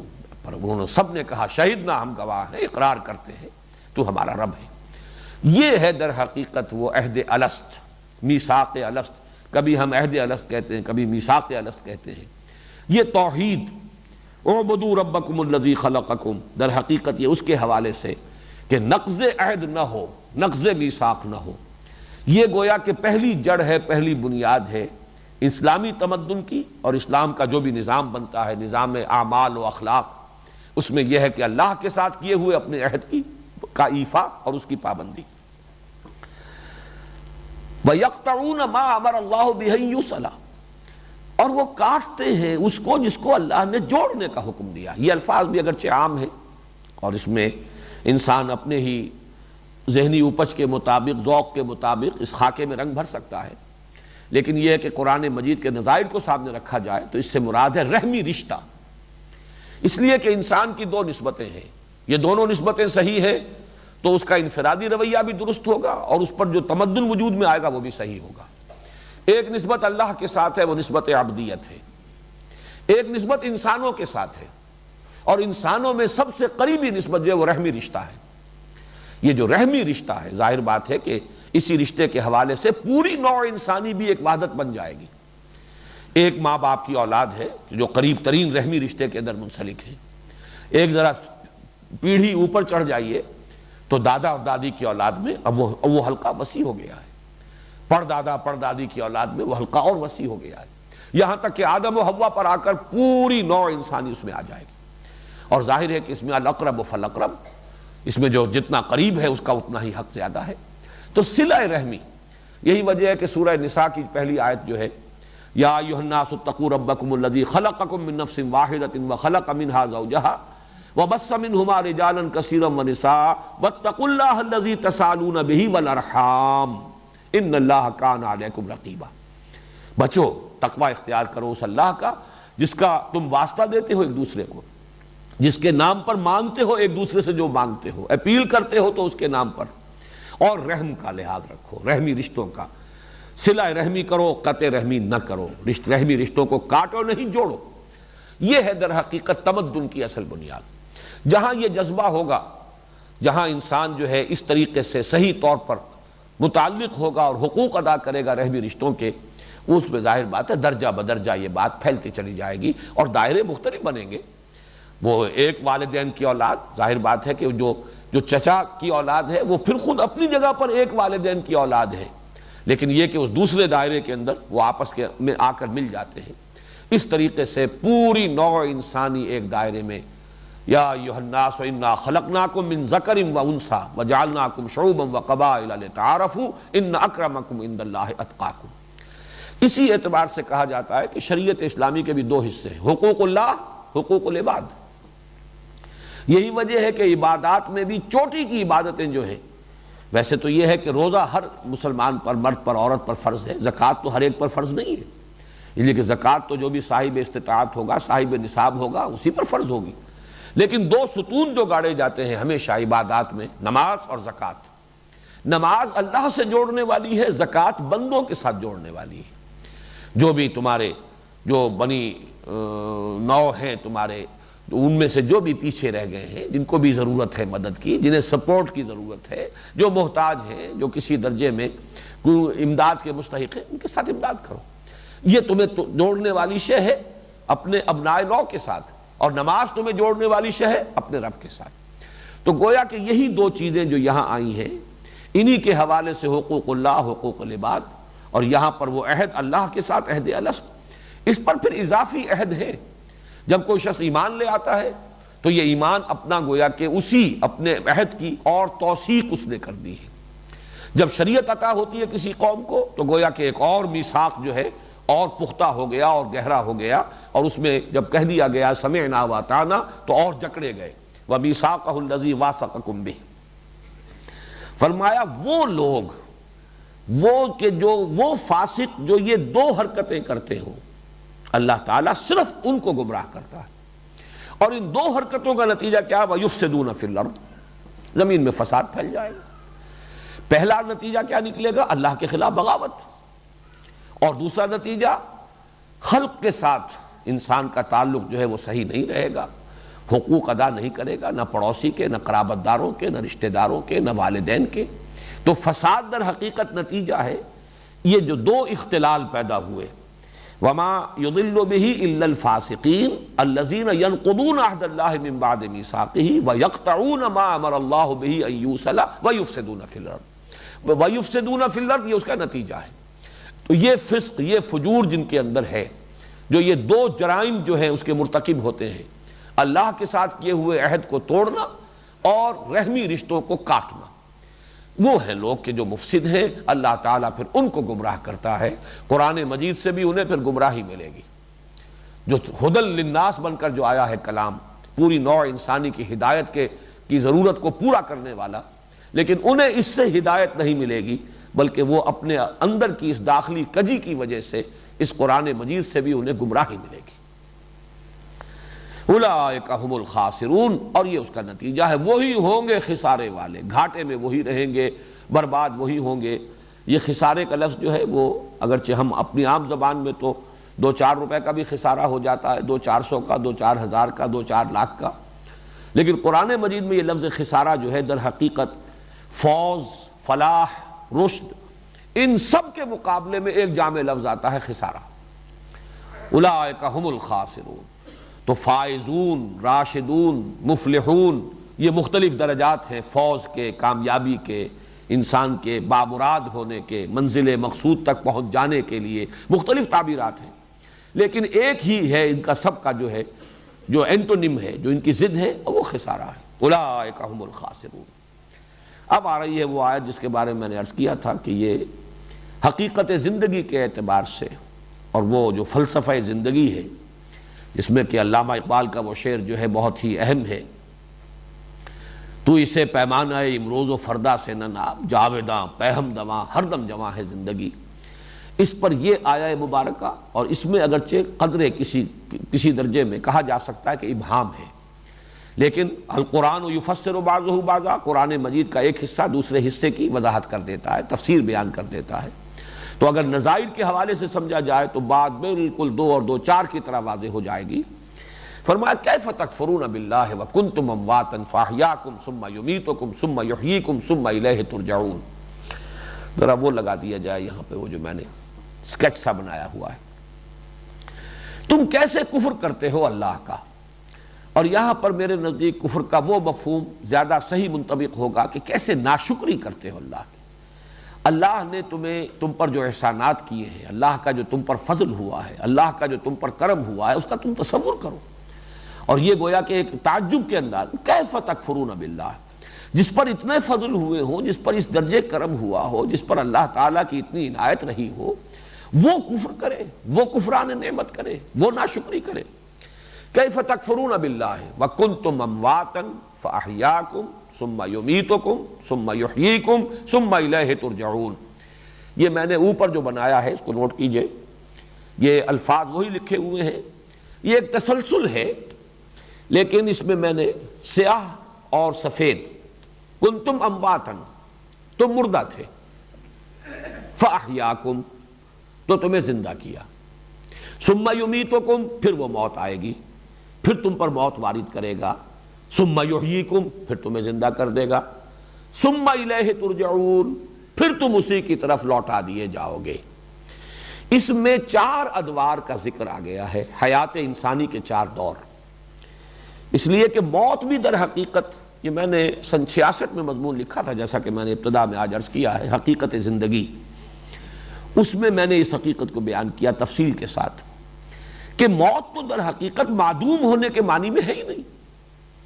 جب ہم کہتے ہیں یہ شے مردہ ہے تو مردہ شے معدوم نہیں ہوتی، مردہ کا تو وجود ہوتا ہے، صرف یہ کہ اس کے اندر وہ حیات کے آثار نہیں ہوتے، حیات کی صفات نہیں ہوتی، حیات کی کیفیات نہیں ہوتی، وہ معدوم تو نہیں ہے۔ لاش پڑی ہوئی ہے، مردہ پڑا ہوا ہے، تو مردہ معدوم تو نہیں ہے، ہاں اس میں زندگی نہیں ہے، صرف اس درجے کا فرق ہے۔ تو یہ نہیں کہا گیا کنتم معدوما فخلقکم، کہ تم معدوم تھے پھر تمہیں پیدا کیا، کنتم امواتا۔ اور یہی وجہ ہے کہ حضور صلی اللہ علیہ وسلم نے بڑی خوبصورت تشبیہ جو دی ہے موت کو، وہ نیند سے دی ہے۔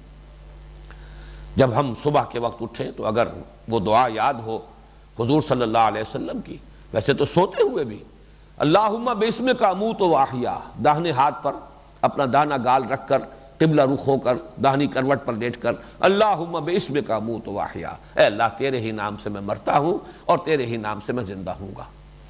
اسی طریقے سے الحمدللہ الذی، صبح آنکھ کھلے الحمدللہ الذی احیانی بعدما اماتنی والیہ النشور، کل شکر کل حمد کل ثناء اس اللہ کے لیے جس نے مجھے دوبارہ زندہ دیا، زندگی بخشی، زندہ کر دیا، اس کے بعد کہ مجھ پر موت وارد کر دی تھی، وَإِلَيْهِ النُّشُورُ، اور اسی طرح اس کی طرف لوٹ جانا ہے۔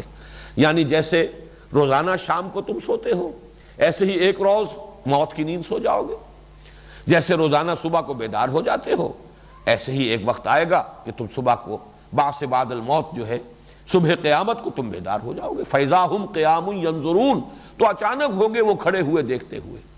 تو معلوم ہوا کہ یہ موت اور نیند یہ بہت ایک دوسرے سے مشابہ، بہت قریب ہے، اس لیے کہ نیند میں بھی اصل میں شعور چلا گیا ہے، موت میں جان نکل گئی ہے۔ اصل تو انسان کی جو ہے وہ اصل حقیقت اس کا شعور ہے، نیند میں جان تو رہ گئی لیکن یہ کہ شعور جو ہے وہ سلب کر لیا گیا۔ البتہ جب موت آئی ہے تو وہ جان بھی شعور کے ساتھ، وہ جان جو ہے حیات وہ بھی سلب کر لی گئی، لیکن جسم تو پڑا ہوا ہے، وہ دو من کی لاش جو ہے وہ تو موجود ہے۔ تو اس میں جو چار انوار آ رہے ہیں، کنتم امواتا فاحیاکم ثم یمیتکم ثم یحییکم، تم مردہ تھے تو تمہیں زندہ کیا، پھر تم پر موت وارد کرے گا، پھر تمہیں زندہ کرے گا، پھر تم اس کی طرف لوٹا دیے جاؤ گے۔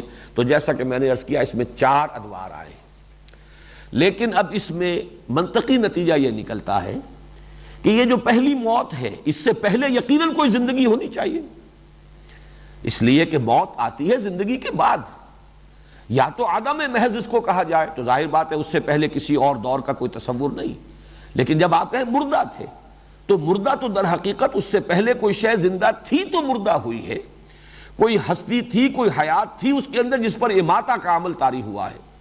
تو اس کو اب نوٹ کیجئے، دوسری آیت جو ہے وہ جو دوسرا حصہ ہے اور آیت کا ذرا پہلے وہ اس کو لگا دو، یہ مقام ہے سورۃ المومن، اور اس کی یہ آیت جو ہے، دو آیات یہ بہت ہی اہم ہیں، ان کو اچھی طرح آپ نوٹ کر لیجئے۔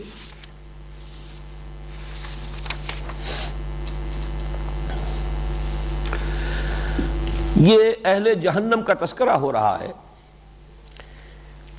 ان الذین کفروا ینادون لمقت اللہ اکبر من مقتکم انفسکم، آیات 10 اور 11 ہیں سورہ المومن کی۔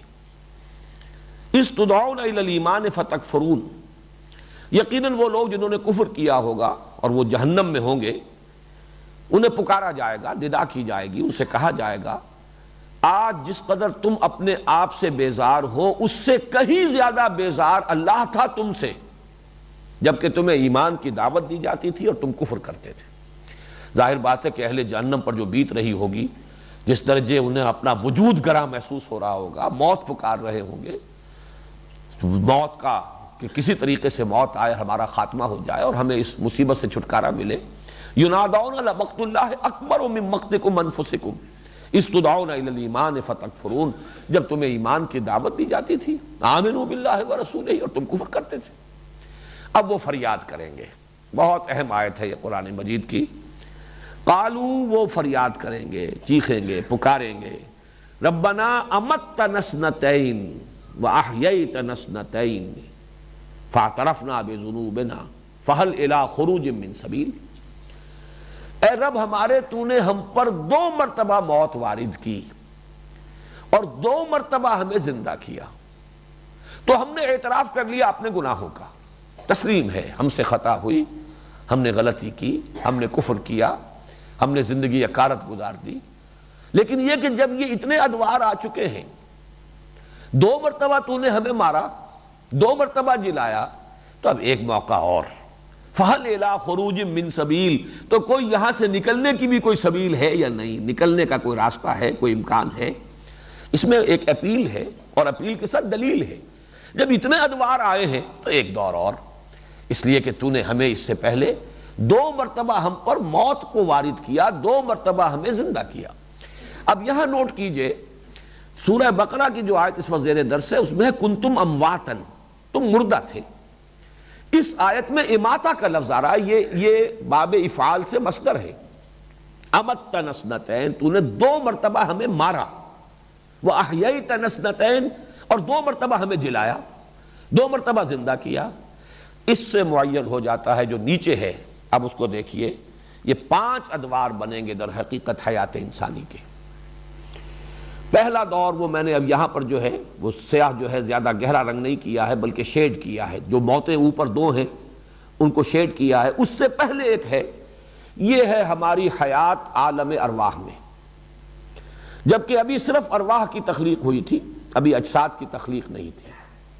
اسی وقت ہم نے وہ عہد کیا تھا جو اس سے پہلے کی آیت میں آ چکا ہے، جو لوگ کہ اپنے اللہ کے ساتھ اپنے عہد کو توڑتے ہیں، الذین ینقضون عہد اللہ من بعد میثاقہ۔ وہ عہد کب ہوا تھا؟ وہ اس عالم ارواح میں ہوا تھا، عالم ارواح میں جبکہ تمام انسانوں کی ارواح موجود تھیں۔ یہ ہماری زندگی کا پہلا دور ہے جو ہم بتا کر یہاں آئے ہیں، ایک دور تو گزار کر آئے ہیں، اس کے بعد ہمیں سلا دیا گیا۔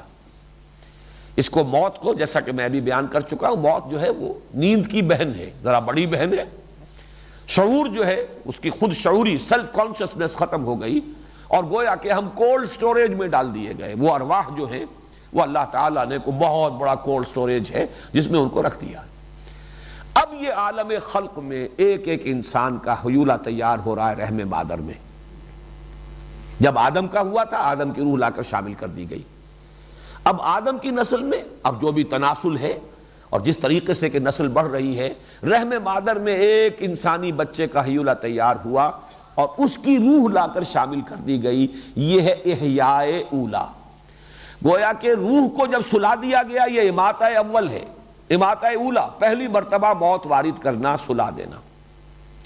پھر جب اس کے بعد ہمیں یہاں زندہ کیا گیا، اے تازہ واردان بساط ہوائے دل، اب یہاں ہم آئے ایک جسد کے ساتھ۔ وہ حیات اولین جو ہے وہ بغیر جسد کے تھی، وہ صرف ارواح کی شکل میں تھے۔ یہاں ایک جسد ہمیں دیا گیا ہے، یہ احیاء اولا ہو گیا، یہ پہلی مرتبہ کا زندہ کر دینا ہو گیا۔ اس کے بعد آئے گا دوسرا موت، اماتہ، جبکہ ہماری موت وارد ہوگی۔ یہ موت جو ہے اس میں ظاہر بات ہے کہ وہ روح اور نفس جو ہے وہ جائے گی عالم بالا کی طرف، اور یہ جسم جو ہے یہاں پڑا رہ جائے گا۔ لیکن پھر یہ ایک نیند ہے، موت ایک زندگی کا وقفہ ہے، یعنی آگے بڑھیں گے دم لے کر۔ اس کو ہم موت اس معنی میں کہتے ہی نہیں کہ کوئی معدوم ہو گیا، معاذ اللہ، یہ تو زندگی کی ایک کیفیت سے دوسری کیفیت کو منتقل ہو جانے کا نام ہے۔ ادھر آنکھ بند ہوئی، ادھر عالم برزخ میں آنکھ کھل گئی۔ بلکہ وہ تو ایک خالص غیر شعوری کا دور بھی نہیں ہے، وہ پہلی موت تو ہم کہہ سکتے ہیں کہ خالص غیر شعوری کی تھی، لیکن یہ تو غیر شعوری کا نہیں ہے، یہ نیم شعوری دور ہے۔ اس لیے کہ عذاب قبر پر ہمارا ایمان ہے کہ اس عالم برزخ کے اندر بھی عذاب بھی ہوتا ہے، جیسے کہ حضور نے فرمایا کہ ہر قبر جو ہے یا جنت کے باغیچوں میں سے ایک باغیچہ ہے اور یا دوزخ کے گڑھوں میں سے ایک گڑھا ہے۔ یہ مختلف تعبیرات ہیں، یا جنت کی طرف سے کھڑکی کھول دی جاتی ہے یا جہنم کی طرف سے کھڑکی کھول دی جاتی ہے، اس کے وہ آثار، اس کی کیفیات جو ہے وارد ہونی شروع ہو جاتی ہیں۔ اس کے بعد دوسرا احیاء ہوگا، وہ جو ثم یحییکم، امتنا سنتین، 2 مرتبہ مارا، وَأَحْيَيْتَنَا سنتین، 2 مرتبہ جلایا، فَاعْتَرَفْنَا بِذُنُوبِنَا۔ اب یہ عالم آخرت میں وہ اہل جہنم یہ فریاد کر رہے ہیں۔ تو معلوم ہوا کہ حیات انسانی اس کے 5 ادوار ہیں، 2 موتوں کا وقفہ ہے اور 3 زندگیاں ہیں۔ پہلی زندگی عالم ارواح کی، شعور کے ساتھ، اس لیے کہ اگر شعور نہیں تھا تو عہد کے کیا معنی ہوئے؟ آپ کو معلوم ہے کہ دنیا میں بھی کب کوئی معاہدہ کرتے ہیں تو کہتے ہیں میں بقائمی ہوش و حواس یہ عہد کر رہا ہوں۔ ظاہر بات ہے شعور اگر نہیں تھا تو پھر عہد کے معنی کوئی نہیں۔ وہ شعور تھا اور اپنے پورے شعور ذات کے ساتھ ہم نے اللہ کے ساتھ ایک عہد کیا، الستو بربکم قالوا بلی۔ اس کے بعد ہمیں سلا دیا گیا، یہ موت ہے پہلی۔ پھر ہمیں جب آنکھ کھلی ہے تو ہم اس عالم میں آئے ہیں، ایک جسم کے ساتھ آئے ہیں، اعضاء و جوارح دیے گئے ہیں، اور یہ ہے ہمارا وہ امتحانی وقفہ، آپ کچھ کر کے دکھاؤ، خلق الموت والحیات لیبلوکم ایکم احسن عملا۔ نوٹ کیجئے کس قدر اس میں باریکیاں ہیں۔ قرآن یہ نہیں کہتا خلق الحیات والموت، حیات مقدم نہیں، موت مقدم کر رہا ہے۔ خلق الموت والحیات لیبلوکم ایکم احسن عملا، اس لیے کہ اس دنیا میں آنے سے پہلے ایک موت ہم گزار آئے ہیں، اور اس موت کے بعد جو احیاء ہوا ہے ہمارا تو وہ ہے در حقیقت یہ حیات دنیاوی، اور اس کے بعد پھر اماتہ ثانیہ ہوگا، وہ موت دوسری آئے گی، اور اس کے بعد تیسرا دور جو ہے حیات کا۔ تو گویا کہ کل تو 5 ادوار ہیں جو الفاظ میں نے وہاں لکھے ہیں۔ انا للہ و انا الیہ راجعون کے مابین حیات انسانی کے 5 ادوار، اس لیے کہ میں موت کو بھی حیات ہی کی ایک شکل سمجھتا ہوں۔ موت ایک زندگی کا وقفہ ہے، یعنی آگے بڑھیں گے دم لے کر۔ موت معدوم ہونے کا نام نہیں ہے، موت حیات ہی کی ایک کیفیت ہے، ذرا نیم شعوری یا غیر شعوری کی کیفیت ہے۔ ایک آدمی بالکل بے ہوش پڑا ہوا ہے تو اسے ہم مردہ تو نہیں کہتے، وہ بہرحال زندہ ہے، لیکن یہ کہ اس کو شعور بالکل نہیں ہے۔ ایک نیم شعوری جو موت ہمیں آنی ہے ابھی، وہ نیم شعوری کی ہے، وہ تو خالص غیر شعوری کی ہے ہی نہیں۔ البتہ جو موت ہم گزار آئے ہیں اس دنیا میں آنے سے پہلے، وہ خالص غیر شعوری کی تھی۔ اس سے پہلے شعور کامل تھا جس میں ہم نے اللہ سے عہد کیا، الست بربکم قالوا بلا۔ تو آپ یوں کہیے کہ 5 ادوار، تو اسے پیمانہ امروز و فردا سے نہ ناپ، جاویداں پہ ہمدماں ہر دم جواں ہے زندگی۔ اب اس میں اصل میں اضافہ کروں، یہ مضامین ذرا کچھ تھوڑے سے پیچیدہ بھی ہیں اور ان میں انسان کا ڈگمگانے کا بھی اندیشہ ہے۔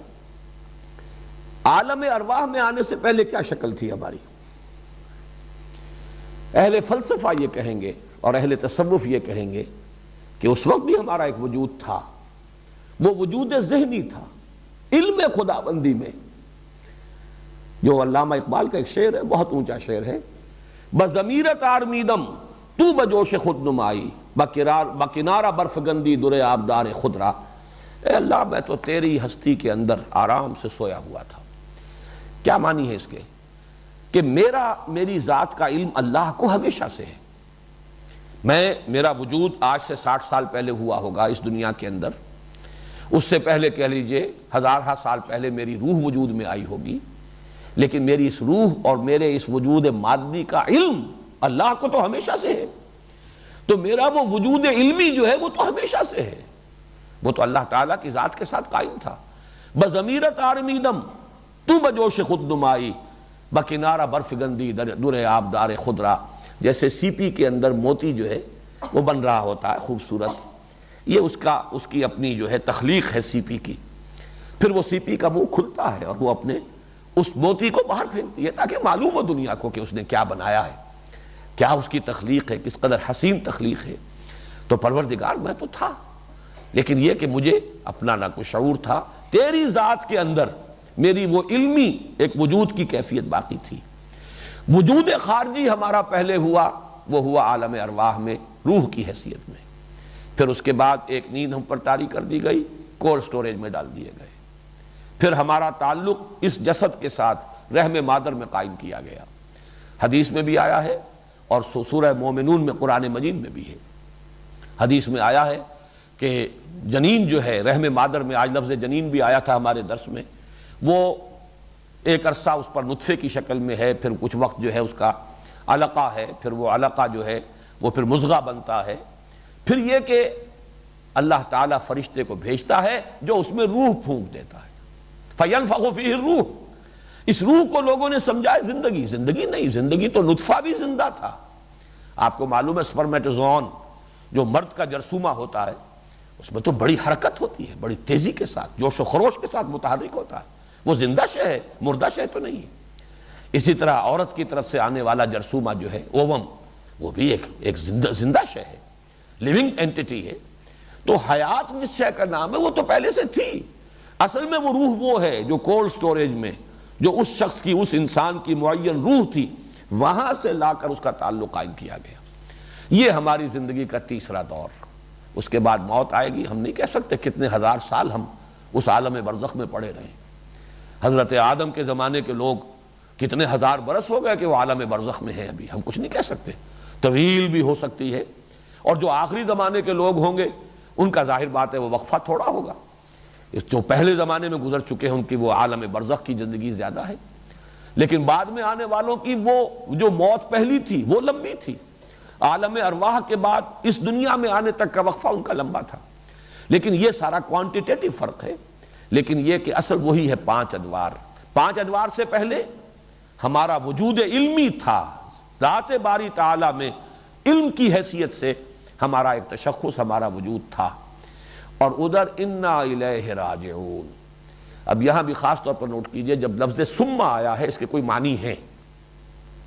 ثم تراخی کے لیے اس میں بھی ذرا ایک تاخیر کے ساتھ تراخی آتی ہے، اس اعتبار سے کنتم امواتا فاحیاکم ثم یمیتکم ثم یحییکم ثم الیہ ترجعون۔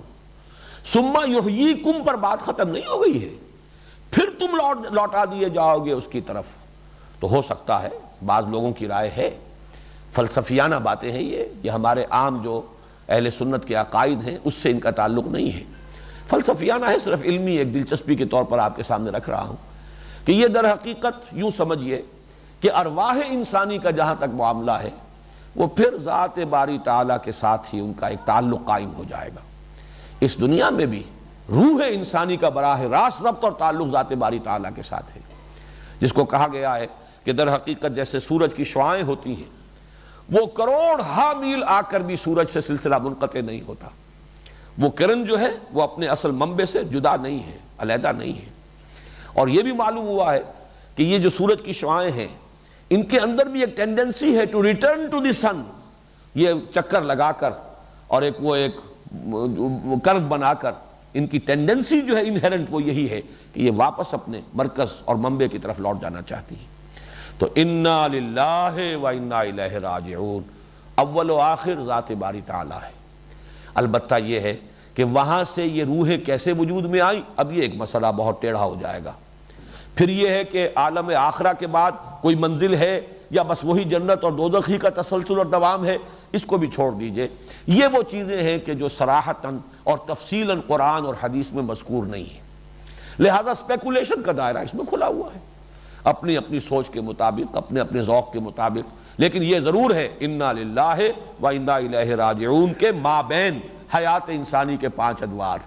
پہلا دور شعور کے ساتھ عالم ارواح میں، دوسرا دور بے شعوری کے ساتھ پہلی نیند اور یہ پہلی موت ہے جو ہم گزار آئے، تیسرا دور یہ حیات دنیاوی اس جسد مادی کے ساتھ، شعور بھی ہے، حیات بھی ہے، جسد مادی بھی ہے، چوتھا دور وہ موت نیم شعوری کا دور ہے، حیات نیم شعور، اور یہ وہ ہے کہ جو عالم برزخ کی حیات برزخی، ہم اسے موت کہتے نہیں، حیات برزخی، پانچواں دور حیات اخروی۔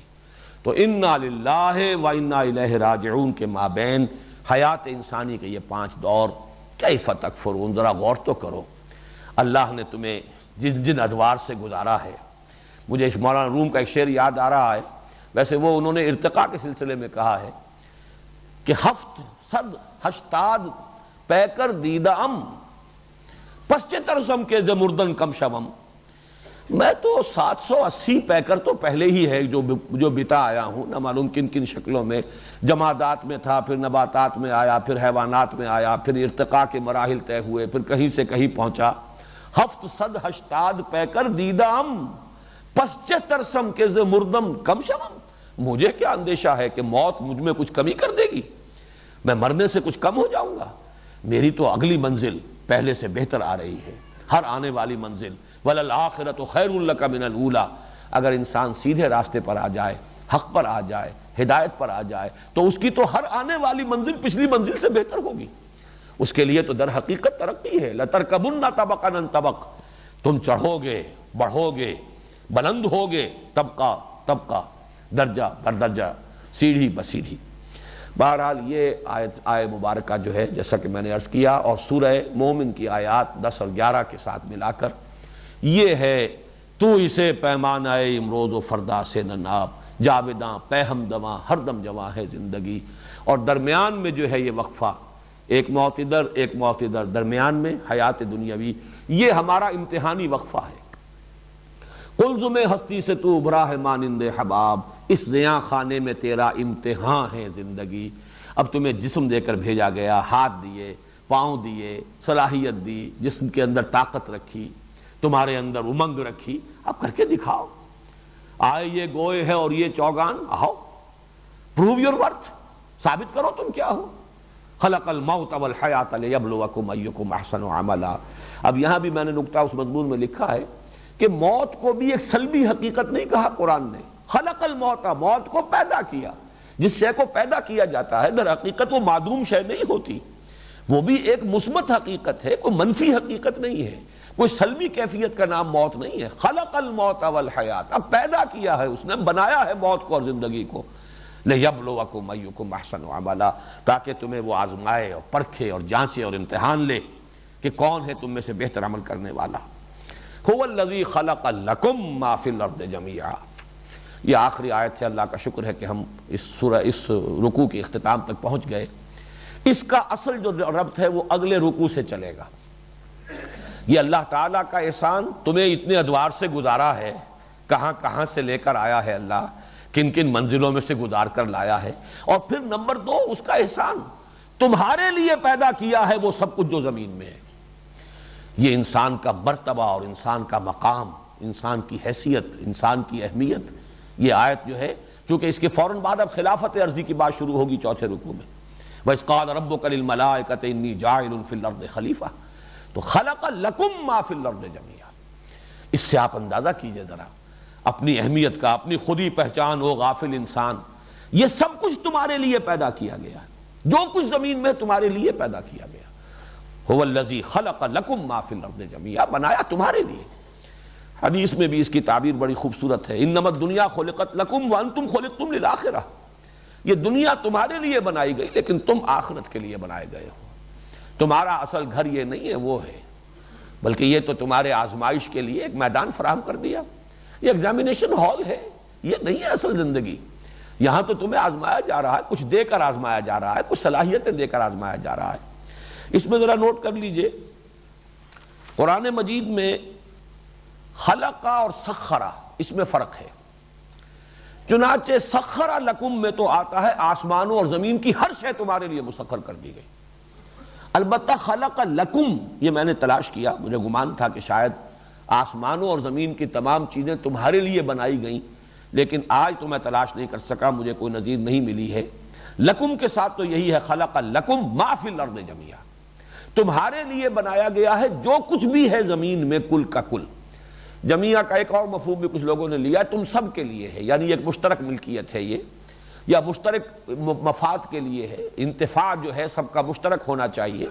یہ بالکل اگرچہ خالص نحوی اعتبار سے اس کا امکان موجود ہے، لیکن میرے نزدیک جو اصل جو در و بست ہے الفاظ کا، جو سیاق و سباق ہے، اس میں یہی ہے کہ تمہارے لیے سب کچھ جو زمین میں ہے کل کا کل تمہارے لیے بنایا گیا۔ هو الذی خلق لکم ما فی الارض جميعا، البتہ سخر لکم، سورہ لقمان کی آیت نمبر 20 میں فرمایا گیا، الم تروا ان اللہ سخر لکم ما فی السماوات وما فی الارض، کیا تم دیکھتے نہیں اللہ نے جو کچھ آسمانوں میں ہے اور جو کچھ زمین میں تمہارے لیے مسخر کر دیا ہے۔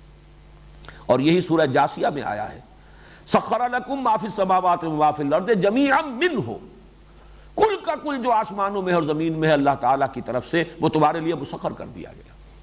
اس مسخر کے بھی 2 معنی ہیں، ایک تو یہ کہ تمہاری خدمت میں لگا دیا ہے، تمہاری ضروریات کی بہم رسانی میں لگا دیا ہے۔ سورج تمہاری فصلیں پکا رہا ہے، تمہاری ہواؤں کو حرکت میں لا رہا ہے، پانی کو بخارات بنا کر اوپر لے جا رہا ہے، بارش کے برسنے کا نظام ہے، یہ سب تمہارے چاکر ہیں، نوکر ہیں، تمہارے فائدے کے لیے، تمہاری خدمت کے لیے۔ لیکن میں یہ سمجھتا ہوں کہ سخر لکم میں یہ بھی ہے کہ کل کائنات انسان کی جو رسائی ہے تسخیر کی، اس کی رسائی جو ہے پوری کائنات کو محیط ہے۔ اس اعتبار سے جو دجالی فتنے کے جو اثرات آتے ہیں وہ دجالیت اس لیے بن گئی کہ صرف مادی علم بڑھتا چلا جا رہا ہے، انسان مسخر کرتا چلا جا رہا ہے، قابو میں لا رہا ہے تمام عناصر فطرت کو، تمام قوانین قدرت اس کے علم میں آ رہے ہیں، تمام عناصر جو ہے اس پر اس کا اقتدار اور غلبہ قائم ہوتا چلا جا رہا ہے۔ تو معلوم یہ ہوا کہ تسخیر کے یہ دونوں مفہوم اپنی جگہ صحیح ہوں گے۔ ایک تو یہ کہ تمہاری خدمت میں، تمہاری ضروریات کی بہم رسانی میں لگا دیا، سخر لکم، وہ تو پھر بہت مرتبہ یہ مضمون آیا ہے، لیکن سخر لکم تمہارے لیے مسخر کر دیا، یعنی تمہاری رسائی ہے کہ تم ان پر قابو پاؤ، ان پر کنٹرول کرو، ان کو ایکسپلائٹ کرو، ان سے کام لو، ان سے فائدہ اٹھاؤ، اس کی قوت بھی تمہیں دے دی گئی۔ اب یہ دونوں چیزیں وہ ہے کہ جن کا تعلق جو ہے اگلے رکوع کی آیت سے، جیسا کہ میں نے کہا خلافت عرضی، حضرت آدم علیہ السلام کا جو مقام و مرتبہ ہے، تو یہ اصل میں فلسفے کے وہ مضامین ہیں۔ کتنا وقت ہے ابھی؟ اس آیت کا ایک حصہ ذرا سا باقی رہ گیا ہے، ثم استوى الى السماء فسواهن 7 سماوات وهو بكل شيء عليم۔ اب اتنا تو قرض اگر رہ جائے تو کوئی بڑی بات نہیں ہے، اگلے ہفتے انشاءاللہ تعالی چوتھے رکوع کے ساتھ اس آیہ مبارکہ کا جو حصہ رہ گیا ہے انشاءاللہ اس کی بھی ہم تکمیل کر لیں گے۔ بارک اللہ لی ولکم فی القرآن العظیم ونفعنی وإیاکم بالآیات والذکر الحکیم۔